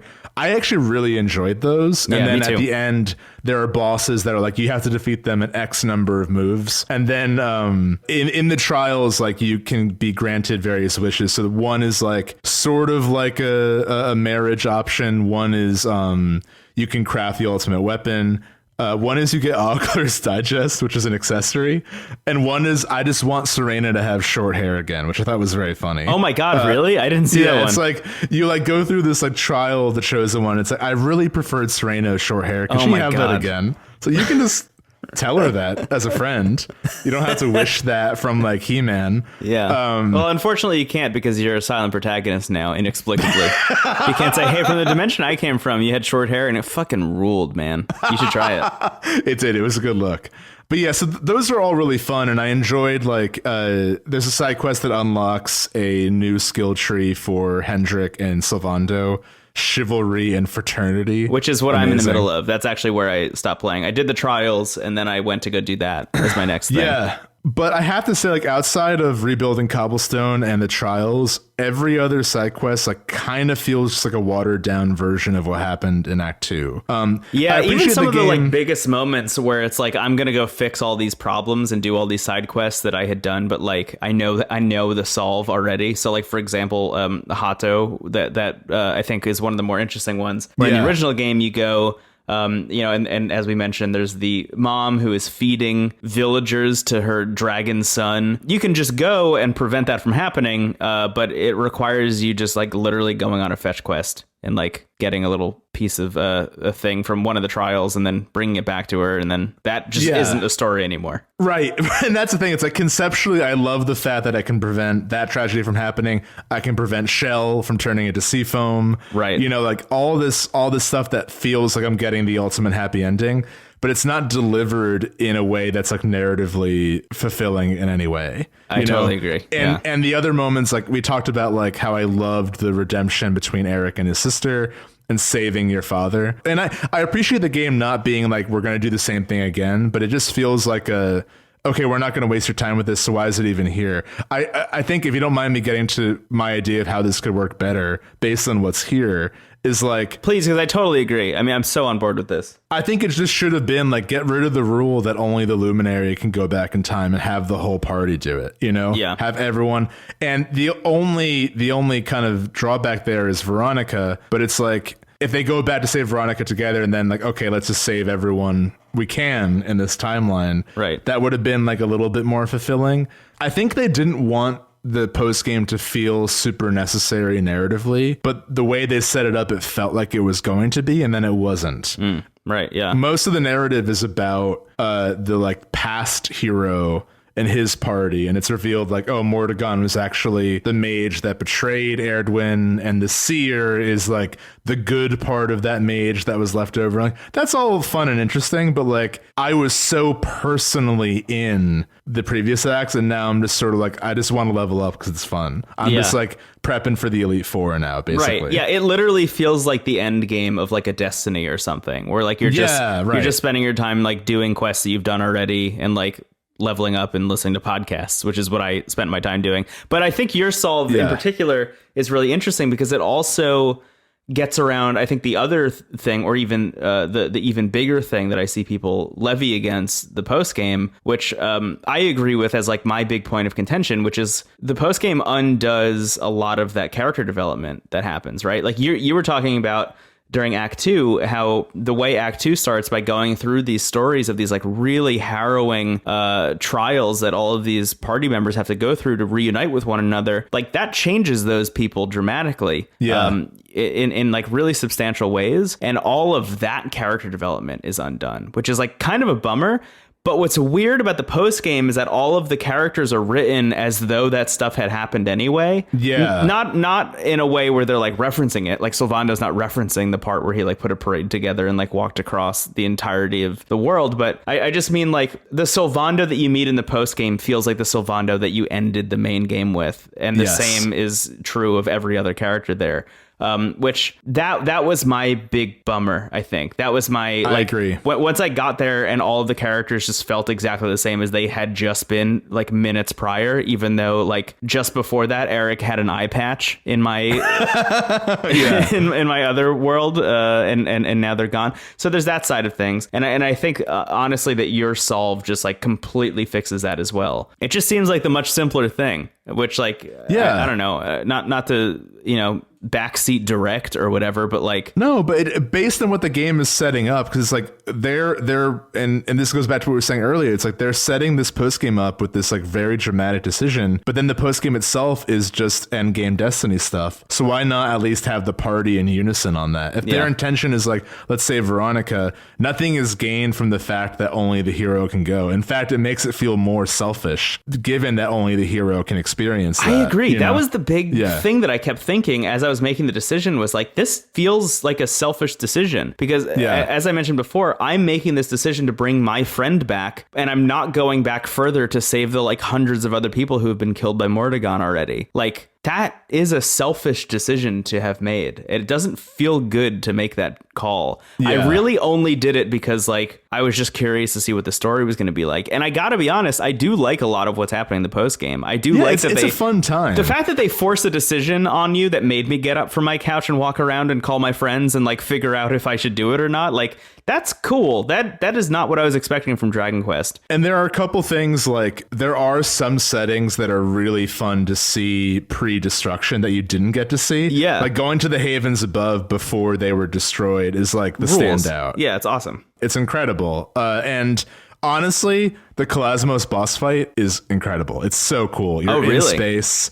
It's thrilling. He looks like Cell with a baby's face. It's just like very. it's the final boss you want. So the big thing about Kalasmos that I think we should probably mention is the whole thought here is, okay, so you are the Luminary. The Darkspawn is Mordegon, essentially. This is like a Legend of Zelda situation, and it's implied pretty heavily throughout Dragon Quest XI that like this happens over and over again. It's cyclical, right? There's always going to be a Luminary and a Darkspawn. But the reason that there's a cycle in the first place is Kalasmos. Yes. Is what's implied. So the idea here is like, you beat Mordegon, that's cool and good, but if you go take out Kalasmos, that cycle is broken, and this will never happen again. You will be the last Luminary, and there will be no Darkspawn. Yeah. Which is, I think, a really thrilling idea. It is. Do you mind if I tell you what follows beating Kalasmos? I desperately want to know. Please tell me. Okay. So the fight is tough. I mean, what's really cool is like you use the Sword of Light as an item and it breaks his armor. It's so cool. But anyway, nice. MVP Hendrik for using Kerplunk to bring my backup party back to life, and then we could do it all over again. Just unbelievable. And also Jade is doing like thousands of damage every turn. Anyway, so you beat Kalasmos, and he's like, "How could mere humans beat me?" Explodes. Yeah. And you're on your Digivolved whale, and everyone's like, "Wow!" Like you said, not only did we beat Mordegon, we beat like the source of evil. There are no like monsters running around anymore. Oh man. They're all, which I'm ahead. I'm like, are the monsters in the college okay? Like, I like them. They're cool. What about the ones on the trial aisle? Like, right. But you defeat Kalasmos and everyone's like, cool. And it's revealed before then that the tall Tockle is actually Serenica, right? Who is the like love interest of Erdwin, the previous Luminary. And it's actually kind of a sad cutscene where like, so Erdwin is betrayed by his mage companion who becomes Mordegon. His warrior friend is like the head of the Trial Isles. And then Serenica tries to do the same thing. She tries to go back in time in the Tower of Time to save Erdwin, but can't because she's not the Luminary, and she turns into a tall Tockle and like forgets about who she was. So like after you beat Kalasmos, the whole party's like, do you want to go back to that tall Tockle and like help her out too? Yeah. And the hero's like, yes, I do. It's the first spoken line. Yes, I can speak now. They got Gilbert Gottfried destroyed. To voice. I can finally speak again. Yeah. So you go back and you use the power of the Luminary to restore her to who she was. And the Luminary gives her his sword and the power of the Luminary to go back and save Erdwin. So like, oh, what? Okay. Yeah, she just, which like feels heartfelt, but also adds like another 8 time travel questions, Right. Like, but what the intention is, so like that happens, then, it's the ending. So really like I enjoyed the Kalasmos fight, and I enjoyed the fact that I am like done with the post game. And then you get like a moment to go back to Cobblestone and say goodbye to everyone. Oh my God, I forgot. So that happens with Serenica. And then you wake up in Cobblestone, and you, Veronica, and Serena go back to Yggdrasil, and you're like, do you want to return the Sword of Light once and for all? Like kind of like destroying Kalasmos. Do you want to like put that back in the tree where it belongs and like just live a normal life? Yeah. So you do that, and then the tree reveals that it itself is a big dragon. And okay. That at the dawn of time, it was fighting Kalasmos and was defeated, but all the Tockles like made it a tree to like kind of like how Kalasmos was sealed by Erdwin's lantern. Yeah. This dragon was like sealed in the form of Yggdrasil. Okay. But then it's like, every dawn there's a hero, and like we are now entering like an unmatched era of light. but darkness will come again, and like because of you and your adventure, you will inspire whoever the new hero is, because we can always count on that. Like as long as there is someone willing to fight for a good cause, there will be a new hero. Well, that feels like they went back on the whole break the cycle thing then. It sure does. It's like it's a nice scene, but yeah, it's not really a super compelling ending. But all that to say, the end credits are literally like, rather than, it's very telling, and I think this kind of sums up everything. The end credits of Act 2 are all the characters going back to where they want to go next, or where they want to return to. Yeah. The end credits of Act 3 are all the past Dragon Quest games. So it's like showing you footage of like 1, 2, 3, and then eventually leading up to 11. And to me, there's also a scene that follows the Dragon one that's like a kid waking up, and it's like a very Dragon Quest 3 looking intro. So like it's implying that like this adventure will just, like, there's always going to be a need for a Dragon Quest game, basically. Yeah. And it just feels like that whole part of the game is more of a nod to the series than to this game itself. Right. Like I think seeing the credits kind of honor each of the past games like made sense of what the approach was in Act 3, but I still think it was much messier writing overall than previously. Yeah. What it sounds like, weirdly enough, I don't know, the idea of breaking the cycle I think was really interesting to me, specifically because like this game does seem to be spending a lot of time looking backwards at the franchise, which at the time of playing I didn't really have as strong a relationship with as I do now, having gone back and played a couple of them, a little bit here and there. But between the, like, for example, being able to go to Tickington or Talkington or whatever it's called, yeah. and like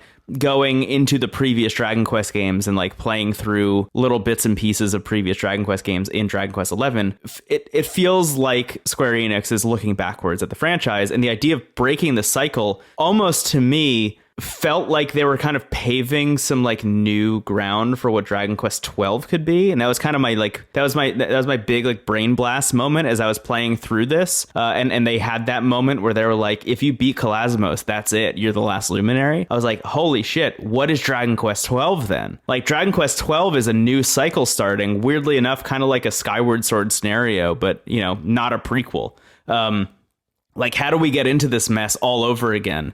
Was kind of what I was looking forward to at 12. So the fact that they go back on that kind of bums me out a little bit, but yeah, I'm not sure. We might be reading too strongly into it, honestly, because I think that like it just feels like the post game is really more there for like mechanical reasons and to, like you said, nod to the past. Right. But like, yeah, I totally agree. I want to get to that point also. The other thing that you just brought up is the Serenica going back is like a wild thing to me, because we've now established that this is a time travel universe in which you're creating alternate timelines. So like when Luminary went back, he just like left his party chilling in that timeline. And like they just lived their lives until they died, I guess. And that timeline just went on. And Serenica is now going and splitting the timeline again. It feels so selfish, right? Like it feels like a really selfish move, because like Serenica is going to go get to live a cool life where she gets to hang out with Erdwin again, and that's where great. Mordegon's like split in two, and like one is a villain. It's really bizarre to me, really bizarre. Yeah. But at the end of the day, I agree with you on your take, and this is kind of how I've always felt about the post game. Is like this, and that's why I've been saying this whole time that it's like, you could put the game down when you're done with Act 2, and like you will have had a good time, and you don't have to play the post game if you don't want to. You should check it out if you're curious and start it just to see, but you could put it down at any point after that. It does feel to me like it's literally just do you like the combat a lot? Cool. We're going to do like a hard mode version of what you just played then. Yes, exactly. And I think they could have set it up that way if that's what the intention was. So I felt a little bit confused, but at the same time, I love this game so much that not only did I beat the post game and pretty much do everything, but the only thing I have left to do is Talkington. Like I've done everything. There's really good stuff in Talkington. Yeah, I'm excited. Like items and stuff that you should probably get. I want to 100% this game. Like I just love playing it and being there. Yeah. So like I'm into that. I just think, it was a little bit of a bait and switch to have that beginning and then to have it be like, here's just Act 2 hard mode, Like, yeah. I think that the post game feels like it's made for longtime fans, both mechanically in the sense that it's like more unforgiving and more kind of traditional in some ways. And also like narratively, it's all kind of about like nodding at the past series, not directly, because like Erdwin and all those characters aren't like canonically characters in the past, but they all look like a party could look in Dragon Quest 3. Yeah. So like it's sort of like FF7 remix stuff going on with that. Right. Yeah. Yeah. So, but it's cool. I had a good time with it. I just think it was not needed narratively for me. Yeah, and that's kind of the thing, or that's kind of the reason I haven't beaten the game yet, you know, before recording this episode, is like, I took my sweet ass time playing through this game and getting to the end. And the moment that I like turned it into high gear and binged it towards the end was because I was really involved or like really sucked into the narrative and like really wanted to see how it played out, you know? I was done with my half an hour before bed play style, and I was like, I just need to see the end of this. And now that I'm back in this post-game thing, it feels like I'm just kind of thrust back into the like play a half an hour at a time and like take breaks and whatever. So I'm kind of spacing it out even more. But even then, it doesn't feel as narratively like compelling, I guess. Like I don't feel the need to like finish this anytime soon, really. So at the moment, I mean, honestly, I've put it down for like a week at this point. Even knowing that we were going to be recording this episode and stuff, I was just like, I'm not going to like crunch playing Dragon Quest 11. You know, I'm just going to kind of play it on my own terms, and I'll go back to it and I'll finish it eventually, maybe. But I already feel like I've gotten the experience I wanted to get out of it. It's still one of my favorite games of all time. Oh yeah, and I think intentionally the reason why I think it may not be narratively as rich, I don't think they wanted you to feel like you needed to do this. You know, I think that's kind of the intention, right? They wink and nudge you so much that I think it will cause a lot of people to go into this thinking that it's like required and part of the story continuing. I almost wish there was a little bit more that was like telling you like, you don't need to do this, you know? Right. And I guess you could interpret that scene in the Tower of Time as that. You could say that moment where like everyone in your party tells you to not do the thing. It is literally the game saying like, maybe don't do this. Yeah. You don't have to, but I almost wish it was like an out of the game experience, you know, a text box that popped up that was just like, hey, this is only if you want it. Yeah, I completely agree. I totally agree. So that's kind of all I had to say about the post game. Let's see if anything more. Do you want to take a quick break and then do questions? That sounds great. Hell yeah. Cool. But yeah, in short, it's still like an incredible. I mean, I still played like another 40 hours of this game. I just want that to be known. Yeah. Like I still had a great time. Yeah, I'm at like 80 or 90 hours at this point. I mean, I haven't played 80 or 90 hours of a video game in a long time. So that should tell you how much I like this game. Awesome. Cool. I will see you soon. Goodbye. Bye.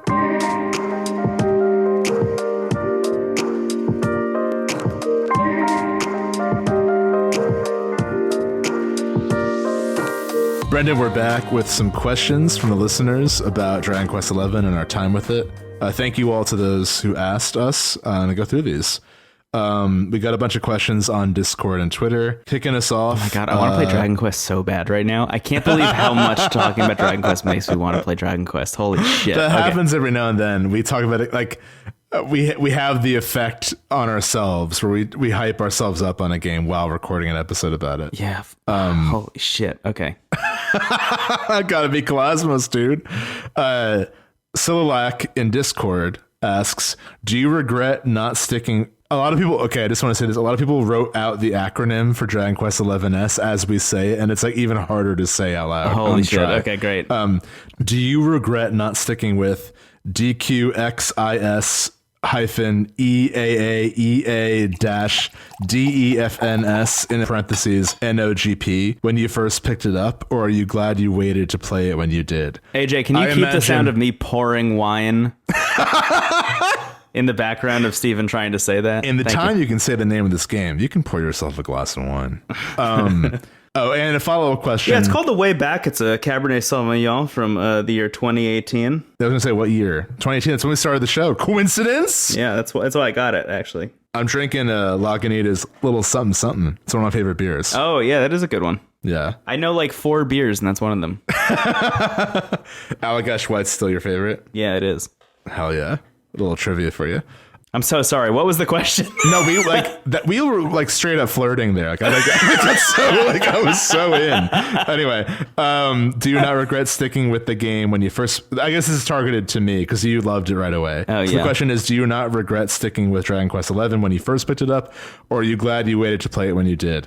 I'm really glad I waited to play it when I did for many reasons. And I think this is kind of the game. Like, even if you have an experience like not playing the original PS4 copy like I did, I think this is a game that like kind of requires like you in the mindset to want something this kind of comforting and ritualistic, you know? Like those are inherently nice things, but I think that like the winters are the perfect time to play a game like this. You know? We've been talking a lot recently about like this being the dearth of winter and just like needing some kind of comfort game to play to get you through it. I mentioned at some point, maybe it was on this episode, maybe it was another episode, I mentioned how for the past 2 winters, I've just been watching Dragon Ball Z and Dragon Ball Super.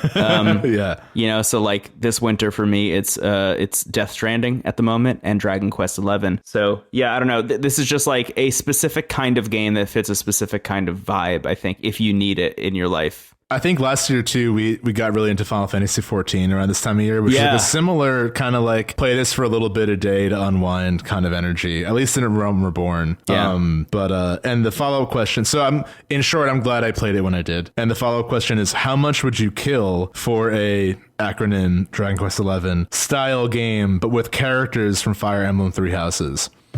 That's really interesting to ask because I feel like the inverse is like what I thought of first while reading it. I thought of like, what if there was a Three Houses game with the characters in this game? But honestly, as much as I love the cast of Dragon Quest XI, I think that like few games go like as deep into someone's personal life as Three Houses. So like having a Dragon Quest style adventure with the characters in Three Houses, I would love that, but only as an addendum to Three Houses. Like I wouldn't want that in place of Three Houses. I would be like, hey, do you want to play the like standalone Ignatz, Bernie, and Felix like adventure? I'm like, yeah, absolutely. I just have to say, I think I would need that as specifically the Golden Deer. I think it would need to be the Golden Deer.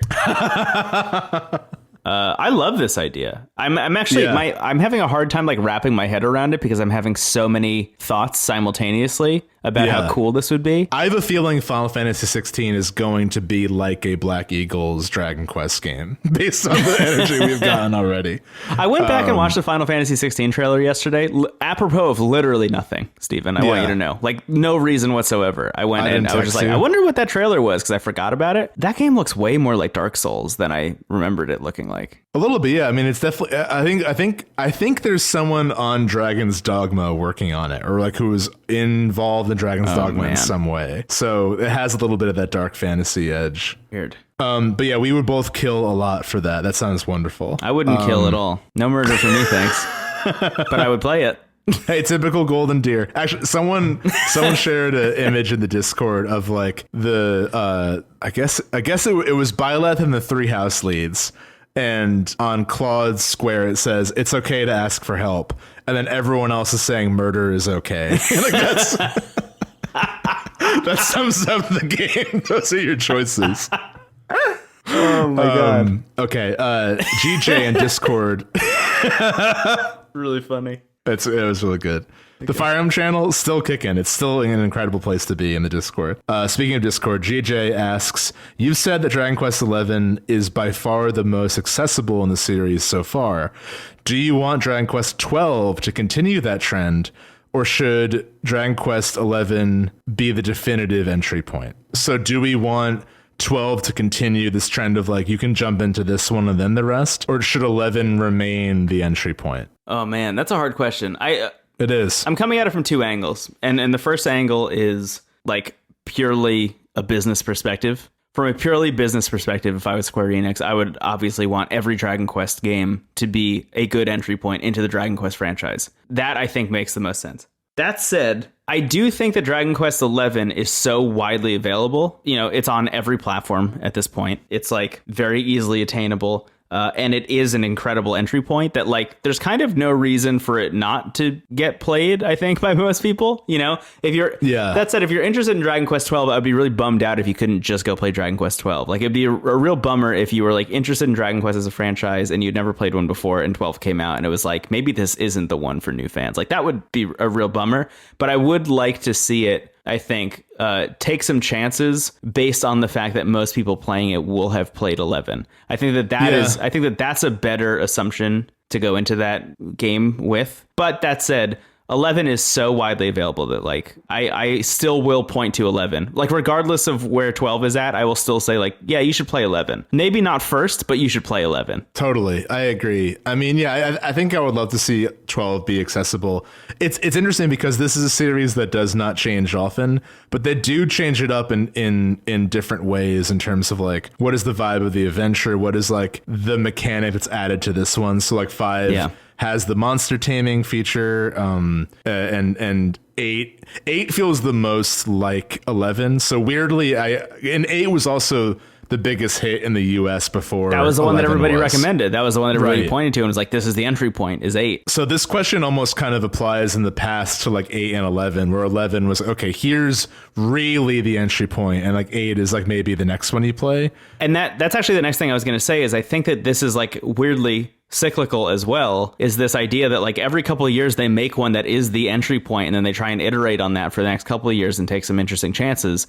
9 was on the DS and I think that was the one that you could make your own character in. 10 became an MMO, and then by that point it had been so long that they were like, okay, we need a new entry point again, and then they made 11, which is like the most cut and dry ass Dragon Quest game you could possibly make. You know, I mean, it is like it is like if you took the base idea of what a Dragon Quest game should be and just made that it with a AAA budget and put it out in the world. That's what that game is. I mean, there's not really a whole lot. Having now gone back and played a couple of the other Dragon Quest games, or like tried a couple of them in the beginning, it feels like Dragon Quest 11 is the most pared down version of all of them so far. As a new fan, I would love to see 12 like be, I don't want to say riskier because I know that's not going to happen in this series, but I do want to see like what else they can do with the formula, because they do like make choices for each. They're not all identical, but they're all like kind of true to what you want from it. Yeah. So I want all games to be as accessible as possible. So I think I would lean towards that. Yeah. And a follow-up question from GJ. Are there any spells from Dragon Quest 11 that you wish were in Hero's moveset in Smash? Whack. Is Whack not in it? I don't know. Is Whack in there? I don't know. I know Whack kills the enemy immediately, just for context. Yeah, I would like Quadra Slash just to bring the giant. Oh my god, how down. cool would Quadra Slash be? Shit. I would want one of the like abilities, like the spell. Most of the spells I think are accounted for, but some cool abilities like Helichopter or Quadra Slash would be cool. Yeah. Oh man, hell yeah. Or some pet powers. I would love to be able to just change the weapon set that you're using at least. Yeah, that could be fun. Like giving him like dual wield or sword and shield. Yeah. Yeah. Awesome. Whack. Moving on. Whack. Mima Sweets on Discord asks, which Dragon Quest 11 character do you want on Dragon Ball Fighter Z? That's an incredible question. Oh, shit. Oh, my God. I mean, is the answer not Jade or? I was going to say Jade, I feel like is like already equipped to be part of the roster. Totally. And like will be broken.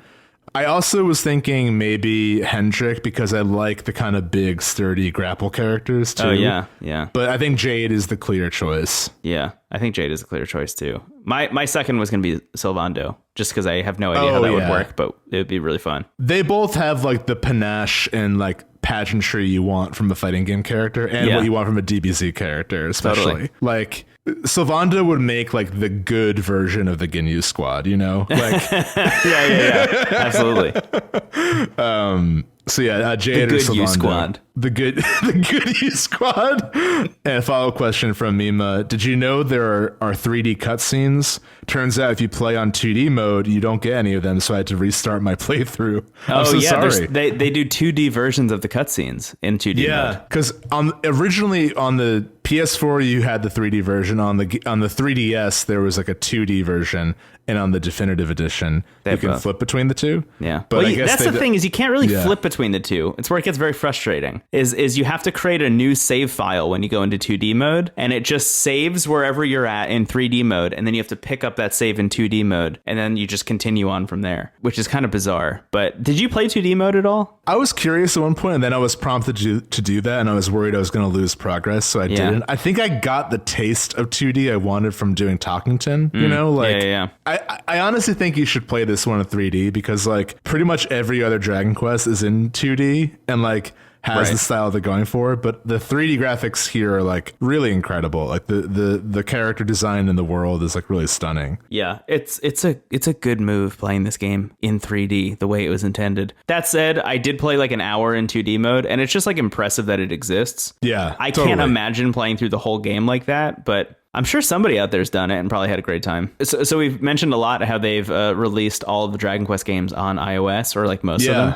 I think 9 and 10 aren't on there. 9 is a DS game, and 10 is the MMO. But it'd be really cool if they released 2D mode of Dragon Quest 11 on iOS. That'd be a really cool thing to do. Yeah, totally. I don't see why not. It does feel like it's like there's so much like Nintendo Online adjacent mechanics required to like switch to 2D that it's basically like you're switching to a different game. Yeah, you know? Yeah. It feels like a different game in a lot of instances. Absolutely. Rob K in Discord, Dragon Quest XI story spoiler question. And this kind of goes into what we were talking about before. When the hero makes the choice to go back in time in the post game, did it make you feel bad about losing the character growth that some of the party had shown during Act 2? I feel like most of the cast went through some really trying moments, and then it was suddenly gone. Eric with Mia, Sylvando and his father, Serena coming to terms with their sister's death, etc. Some of that was recovered in the new timeline, but not all of it. Also, with Serenica going back in time to save Erdwin at the very end of the postgame, I feel like that clearly establishes a multiple timeline scenario. That makes me feel even worse about the hero's choice to go back, since it means that there's a timeline he has abandoned his friends, minus Veronica, are just hanging out wondering he's okay. Meanwhile, he's in the new timeline with his rebooted friends. We're on the same page, I think. Like, I think that it was a cool risk they took, but they didn't stick the landing, basically. Yeah, I think that's the easiest way of putting it. Yeah. Like, you could talk about the ins and outs of time travel and timelines all you want, but at the end of the day, it's just like there was a story that was written that like didn't quite nail it. Absolutely, yeah, and it's like it's very clear that the intention wasn't about the characters in the post game, but again, it was like you thought it was going to be based on how it started, so it's like it's very confusing. But I totally agree with you, Rob K. Also, patron saint of the Aegis Rim, we know time travel, okay? Moving on. Chase Sterling in the Discord asks, if you had to add one more suffix to Dragon Quest XI, what would it be? Examples: 365 over 2 days, dream drop distance, new funky mode, etc. I think previous on the 3DS is the one we added already, but I think we can be even more creative. Dragon Quest XI-S Echoes of an Elusive Age Definitive Edition for the Nintendo Switch, now available for Xbox Game Pass, previously for the Nintendo 3DS, plus $1 million deposited directly into my TD Bank account. In 2D or 3D? I think I'd like the $1 million, absolutely. But I think I would add like a quote, like, you know, this time it's personal or something, like something like that. I just mean I want the game to come with $1 million deposited directly into my bank account. That would be an easy sell, yeah. And then the follow-up question from Chase, if you had to make this is very much for you, if you had to make an idle game out of Dragon Quest XI, also, again, thank you for typing out the acronym twice. That's dedication. If you had to make an idle game out of Dragon Quest XI, what would it be? Oh my God. Easy answer. Yeah. One of the best idle games ever made is called Clickpocalypse 2. Very silly name for a video game. And honestly, a bad name for a game that is this good, because essentially what it is you're assembling like a dungeon crawling party, and you essentially just let them run wild and go through dungeons over and over and over again. And every time they go through, they just kind of collect experience. And whenever you check in with the game, you can go in and see like how much gold they acquired. You can buy stuff with the gold that they acquired to equip them with it. You can then go in and like use their experience on new abilities and things like that. And then you can send them into harder and harder dungeons, and just they will continue to like run through those dungeons over and over again. And sometimes they die and they have to restart and the dungeon's too hard or whatever.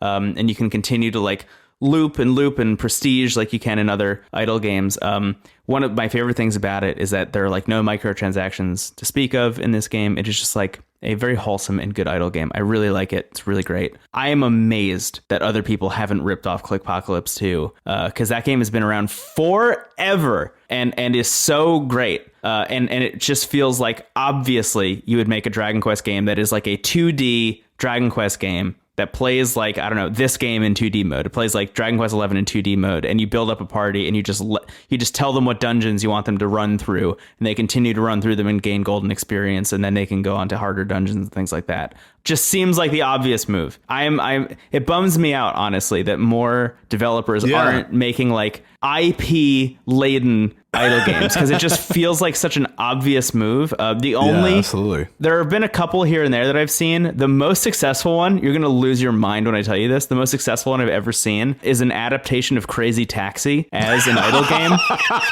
where you run the taxi company that like, I love that. Yeah, you run the taxi company that like is Crazy Taxi. So you're like hiring taxi drivers for their ability to like do like 360 flips off of ramps in San Francisco and stuff. That is like literally like an idle game is the cosmic opposite of Crazy Taxi for the Dreamcast. I know. It's brilliant. It's brilliant. Yeah, that's incredible. Yeah. Oh my God. It's not available anymore. Also, that's the wildest thing. It was too good. I think it also would work. Like you could definitely make some kind of idle game or mobile game out of like rebuilding cobblestone and defending it. That was actually going to be my second thing. Yeah, totally. Yeah. So there's definitely a lot there. For listening, someone at Square. There's a whole world of like idle games that are like tower defense games. So I think like a simultaneous like adventure capitalist adjacent thing where you're like building up resources in your cobblestone, and then there's another phase where you get to defend it via a tower defense thing. Like that'd be a really cool like give and take, like kind of two-pronged attack idle game. Yeah, there are so many options. I'm amazed that more huge scale developers aren't trying to make idle games, because they're like money machines. Yeah, absolutely. Moving on. Andrew D in Discord. Which companion would you take on your own personal quest and why? Moveset, personality, stats? This is a very interesting question because I'm not quite sure if it means like me, Steven, if I could like take a character from the game and go on an adventure with them. Yeah, that's what it sounded like to me. Okay. So that's because that seems like a fun question. I was thinking also like I also like the follow up for moveset, stats, or personality. Like I'm gonna bring Hendrik with me to the office because he knows Grifalcon Slash and Excel. He's great at Excel. Oh my God. Do you have an answer? Because I'm honestly stuck. Yeah, I think Veronica and I would get along. I think we'd hang out. Oh, interesting. I think we'd be buds. She has a very Brooklyn, New York vibe to her. She does. And I think you have, and I mean, it's a compliment, you kind of have a Serena energy about you where you're like very amiable, but very curious and supportive as to what's happening around you. Yeah. So you would be like the wind beneath her flame. It'd be great. I think if Sylvanda and I went on an adventure, it would either like destroy the world or bring out a new era of peace. I'm not sure which would happen. You guys would fuse into Cosmos 2. I'm reborn!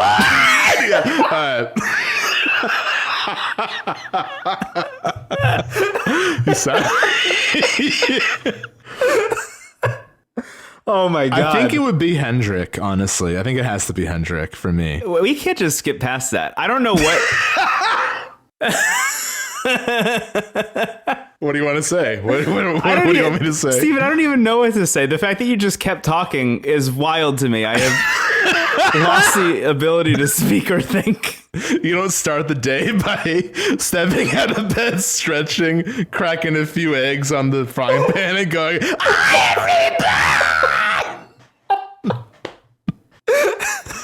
with your like multi-dimensional tendrils and two glowing planet eyes. Oh shit. Oh no, you've been living, man. It's every day for me.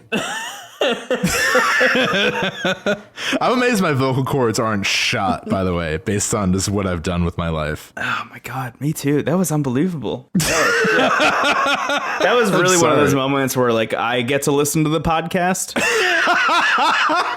I have like instant amnesia. It's like I'm not even responsible. Yeah, I think that's why you just kept talking.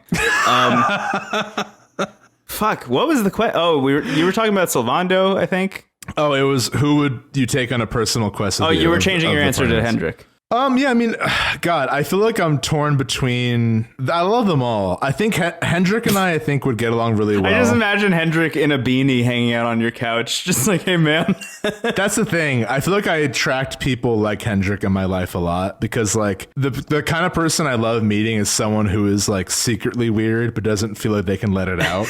And Hendrik is totally like the nice bro who like secretly is very into like artistic things and has things to talk about, but can't with his other friends. Right. And that's what I would be for Hendrik, I think. Yeah. So I think Hendrik, yeah. I mean, they're all great, but Hendrik would be the one. I like hit you with a gust of wind. You're like, it looks... I feel like I should apologize. No, that was great. I mean, I'm so glad that happened and that's been recorded onto an MP3 file. It's my new alarm clock.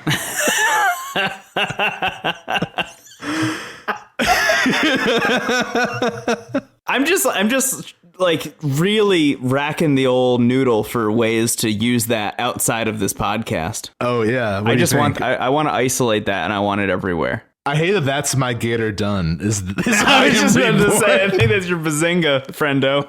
I just got a Hallmark card and I open it up and whatever I said. Oh man, that's a great idea. I'm gonna go to Build-A-Bear Workshop, and when they ask me if I want a voice box in the bear that I'm building, I'm gonna hold up my iPhone. I'm gonna play that. I'm gonna play the audio of you saying that. I'm gonna have a bear that whenever I squeeze it, it says that. It screams I am reborn. When you put the stuffed heart inside of it, it's like, can someone put like a cursed crystal on this real quick? This can't be holy in any way possible. Yeah, I'm gonna go to the KFC in the food court and get a piece of popcorn chicken, and that's gonna be its heart. That sounds delicious. That is holy. I would take Hendrik. And our last question of all of these questions comes from Hey Lucci on Twitter. And this has an obvious answer. Is Sylvando the best RPG character ever? Yes or yes? If those are my options, then it's yes. Right. But you had something more to say. I wanted to think about it. I wanted to really think about it. I wanted to mull it over. I think Sylvando is definitely one of my favorite RPG characters. If I had to actually like make a list, would he be number one? I'm not sure, but definitely like top 10. Absolutely. And definitely, I think the strongest character maybe in the game. Yeah. I mean, I'd say he's my favorite character in Dragon Quest XI. Definitely. Yeah. I'm just trying to think of other RPG characters that I would like more, and I'm having a hard time thinking of any. You've got Kate Sith, you've got Bidoof from Pokemon Diamond. It's true. You've got the dude who tries to stop you from going to the Deku Tree in Ocarina of Time. You have to get a sword and shield first. He's pretty cool. You've got the rival in Silver and Gold. Yeah. I almost just spoiled Silver and Gold. You've got Eric Sparrow from Tony Hawk Underground. Waluigi. Yeah, he was the logical last note of that word association of characters. Worf. Anyway, I love Worf. Worf. Wait, that's the last question? That's the last question. Yeah. Sylvando's great. I think he's definitely one of the best. Shit. Absolutely. Yeah. I'm having a hard time thinking of people. So, I'm going to say yes.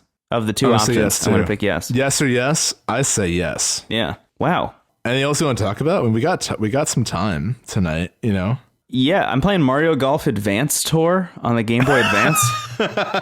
I'm so excited to play that. Dude, that game fucking rules. I will say this. Yeah. That game is by Camelot, who also made Golden Sun, who also made Pokemon, what? Mario Tennis for the Game Boy Advance. And they also made a bunch of games for other consoles. But the Game Boy Advance games, all of them, except Golden Sun, obviously, they start with Waluigi going, Nintendo! Which really rules. Yeah. I think they just love that they made Waluigi. So like he is the guy who announces what the video game is when you start it up. Yeah. I love that. I had no idea that happened. That's so cool. Yeah, I've really heard that Mario Golf is like it's like one of the best sports RPGs out there. Like it's like a very RPG centric game. It's going to blow your mind when you play that game.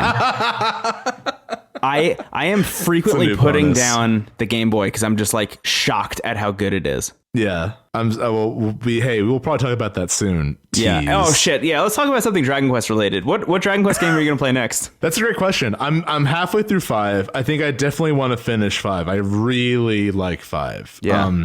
I started 8, and 8, like, if I hadn't fallen in love with 11, I think I might have bounced, but I'm like confident that it's going to get better. And I'm already enjoying it. Like I'm very early on, but I think like there are some things about 8 that like I immediately liked about 11 that aren't there. For instance, like you have to have the dubbed version in 8, and you get the soundtrack actually is fine, like being kind of MIDI, because on the 3DS it's not as like jarring as having like beautiful, 4K 3D Toriyama art with synth music. Right. But I think just the vibe of 8, I'm sure I'm going to really like a lot. And I also like, you mentioned how it's like how impressive it is that game like that is running on the 3DS. And I definitely feel that. Yeah. It's shocking that game works. It's I'm kind of going into 8 the same way I went into the post game, where I just enjoy this mechanically, and like if there's anything else going on, I'm gonna have a good time. So but 5 I am really enjoying on like an emotional level. I picked up 3 on the Switch, and that game begins with like a personality test, and I guess that was an Aries, and I immediately felt like I fainted. And I also got 4 on my phone, and 4 is like another one that's kind of narratively ambitious, because you play as the hero, and then it like kind of shifts perspective from a bunch of different characters, and then they all end up together eventually. Oh, that's cool. That's like so my shit. So I think the next ones for me are going to be finishing 5. I think 8 will be kind of like on the back burner throughout, just like slowly going through. It's kind of like it's like more like light affair, right? And then I think I might do 4 next. Cool. Based on what I've heard. Yeah. How about you? It's definitely gonna be 8 for me. Yeah. My partner's been using the 3DS recently, but as soon as she's done with that, I'm gonna pick up 8 again, and I think I'm gonna keep playing that. The look of the crew is like more Golden Deer-y, where they're all just like people at a tavern kind of thing, that I'm like, I'm into this. I'm very into this. I'm so into it already from the amount that I've played. I honestly think the next like big one that I'm going to play though is probably Dragon Quest Builders 2. That has your name all over it. I'm really curious about that. I have also recently hacked my PlayStation Vita.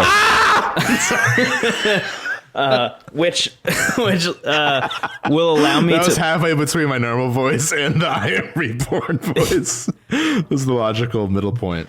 If you hack your PS Vita, you can play Dragon Quest Heroes, I think 2, which is a PlayStation Vita game that was never released in the US, but you can patch it to have English subtitles. Only if you hack your Vita, which I just did. Not in an attempt to do that, but now that that's an option, and I know that it's an option, I'm like, why not do it? Why not give it a shot? I'm very curious about the Dragon Quest Heroes games. I have no idea what they're like. Yeah, God, I'm just so excited to get more and more into this franchise. There's like at least 4 more that I didn't say that I will probably want to play eventually. Yeah, so it's worth mentioning we recorded this episode that you're listening to right now over the course of more than one day, and as of us recording tonight, Dragon Quest Tact has been released in the United States, which is it's a mobile game that came out a couple of years ago in Japan and has now been localized for the US, and it is like straight up just Fire Emblem Heroes but with Dragon Quest, which is cool. I played 15-20 minutes of it today. It's been interesting so far. I don't really have a lot to say about it, but point being, there's a lot of Dragon Quest out there to experience, and a lot of it is available on a lot of platforms, which is I think the most exciting thing about it. Totally.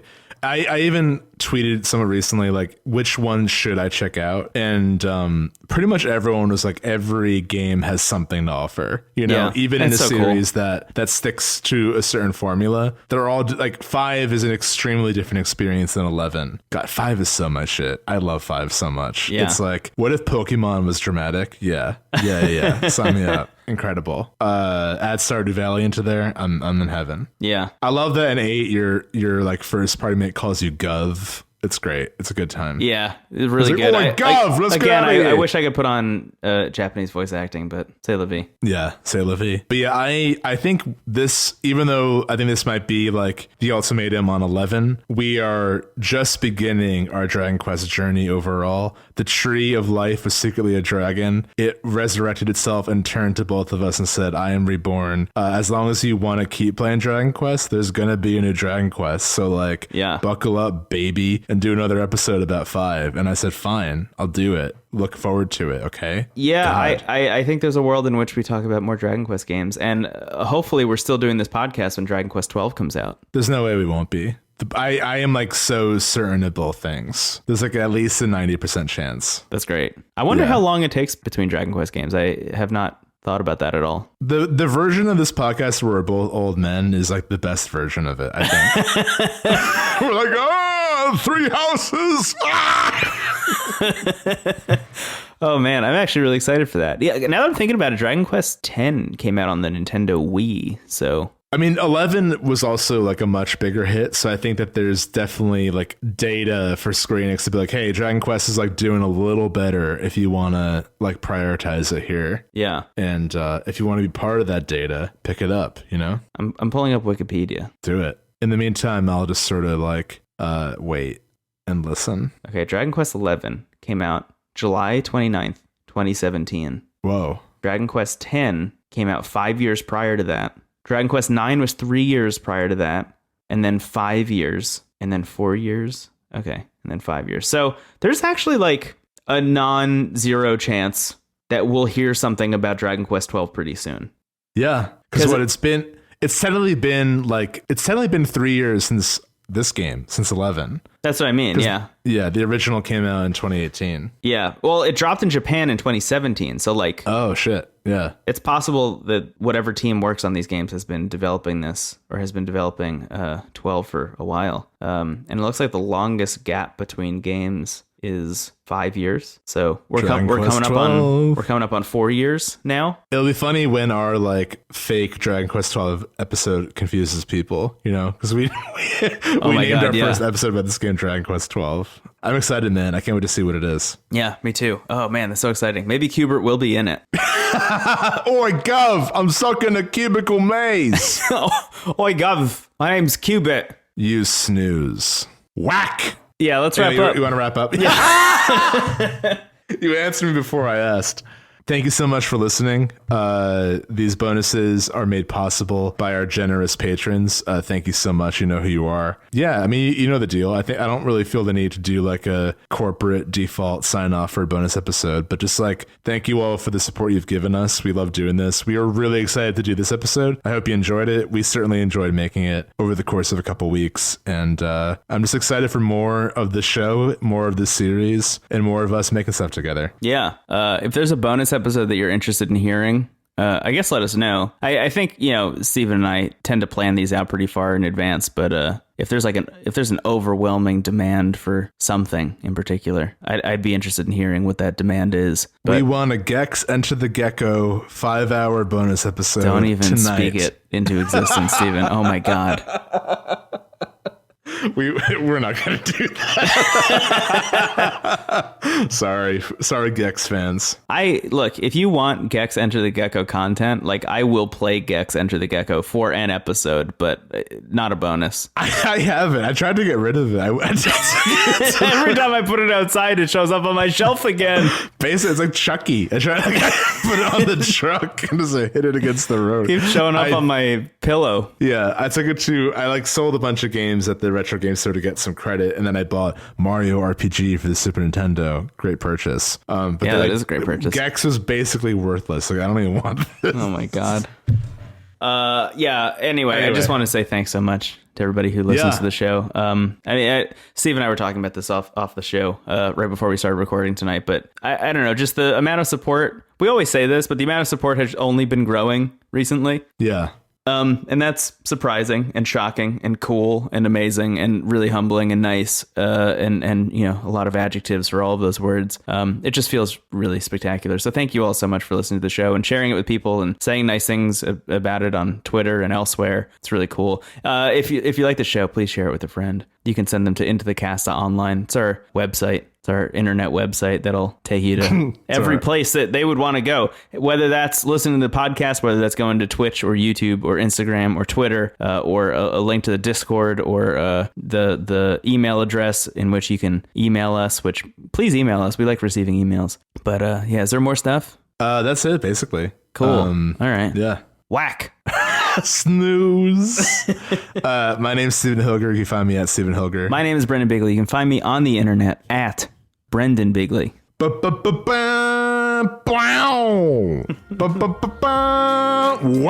Goodbye, everyone. Thank you so much for listening. Thank you.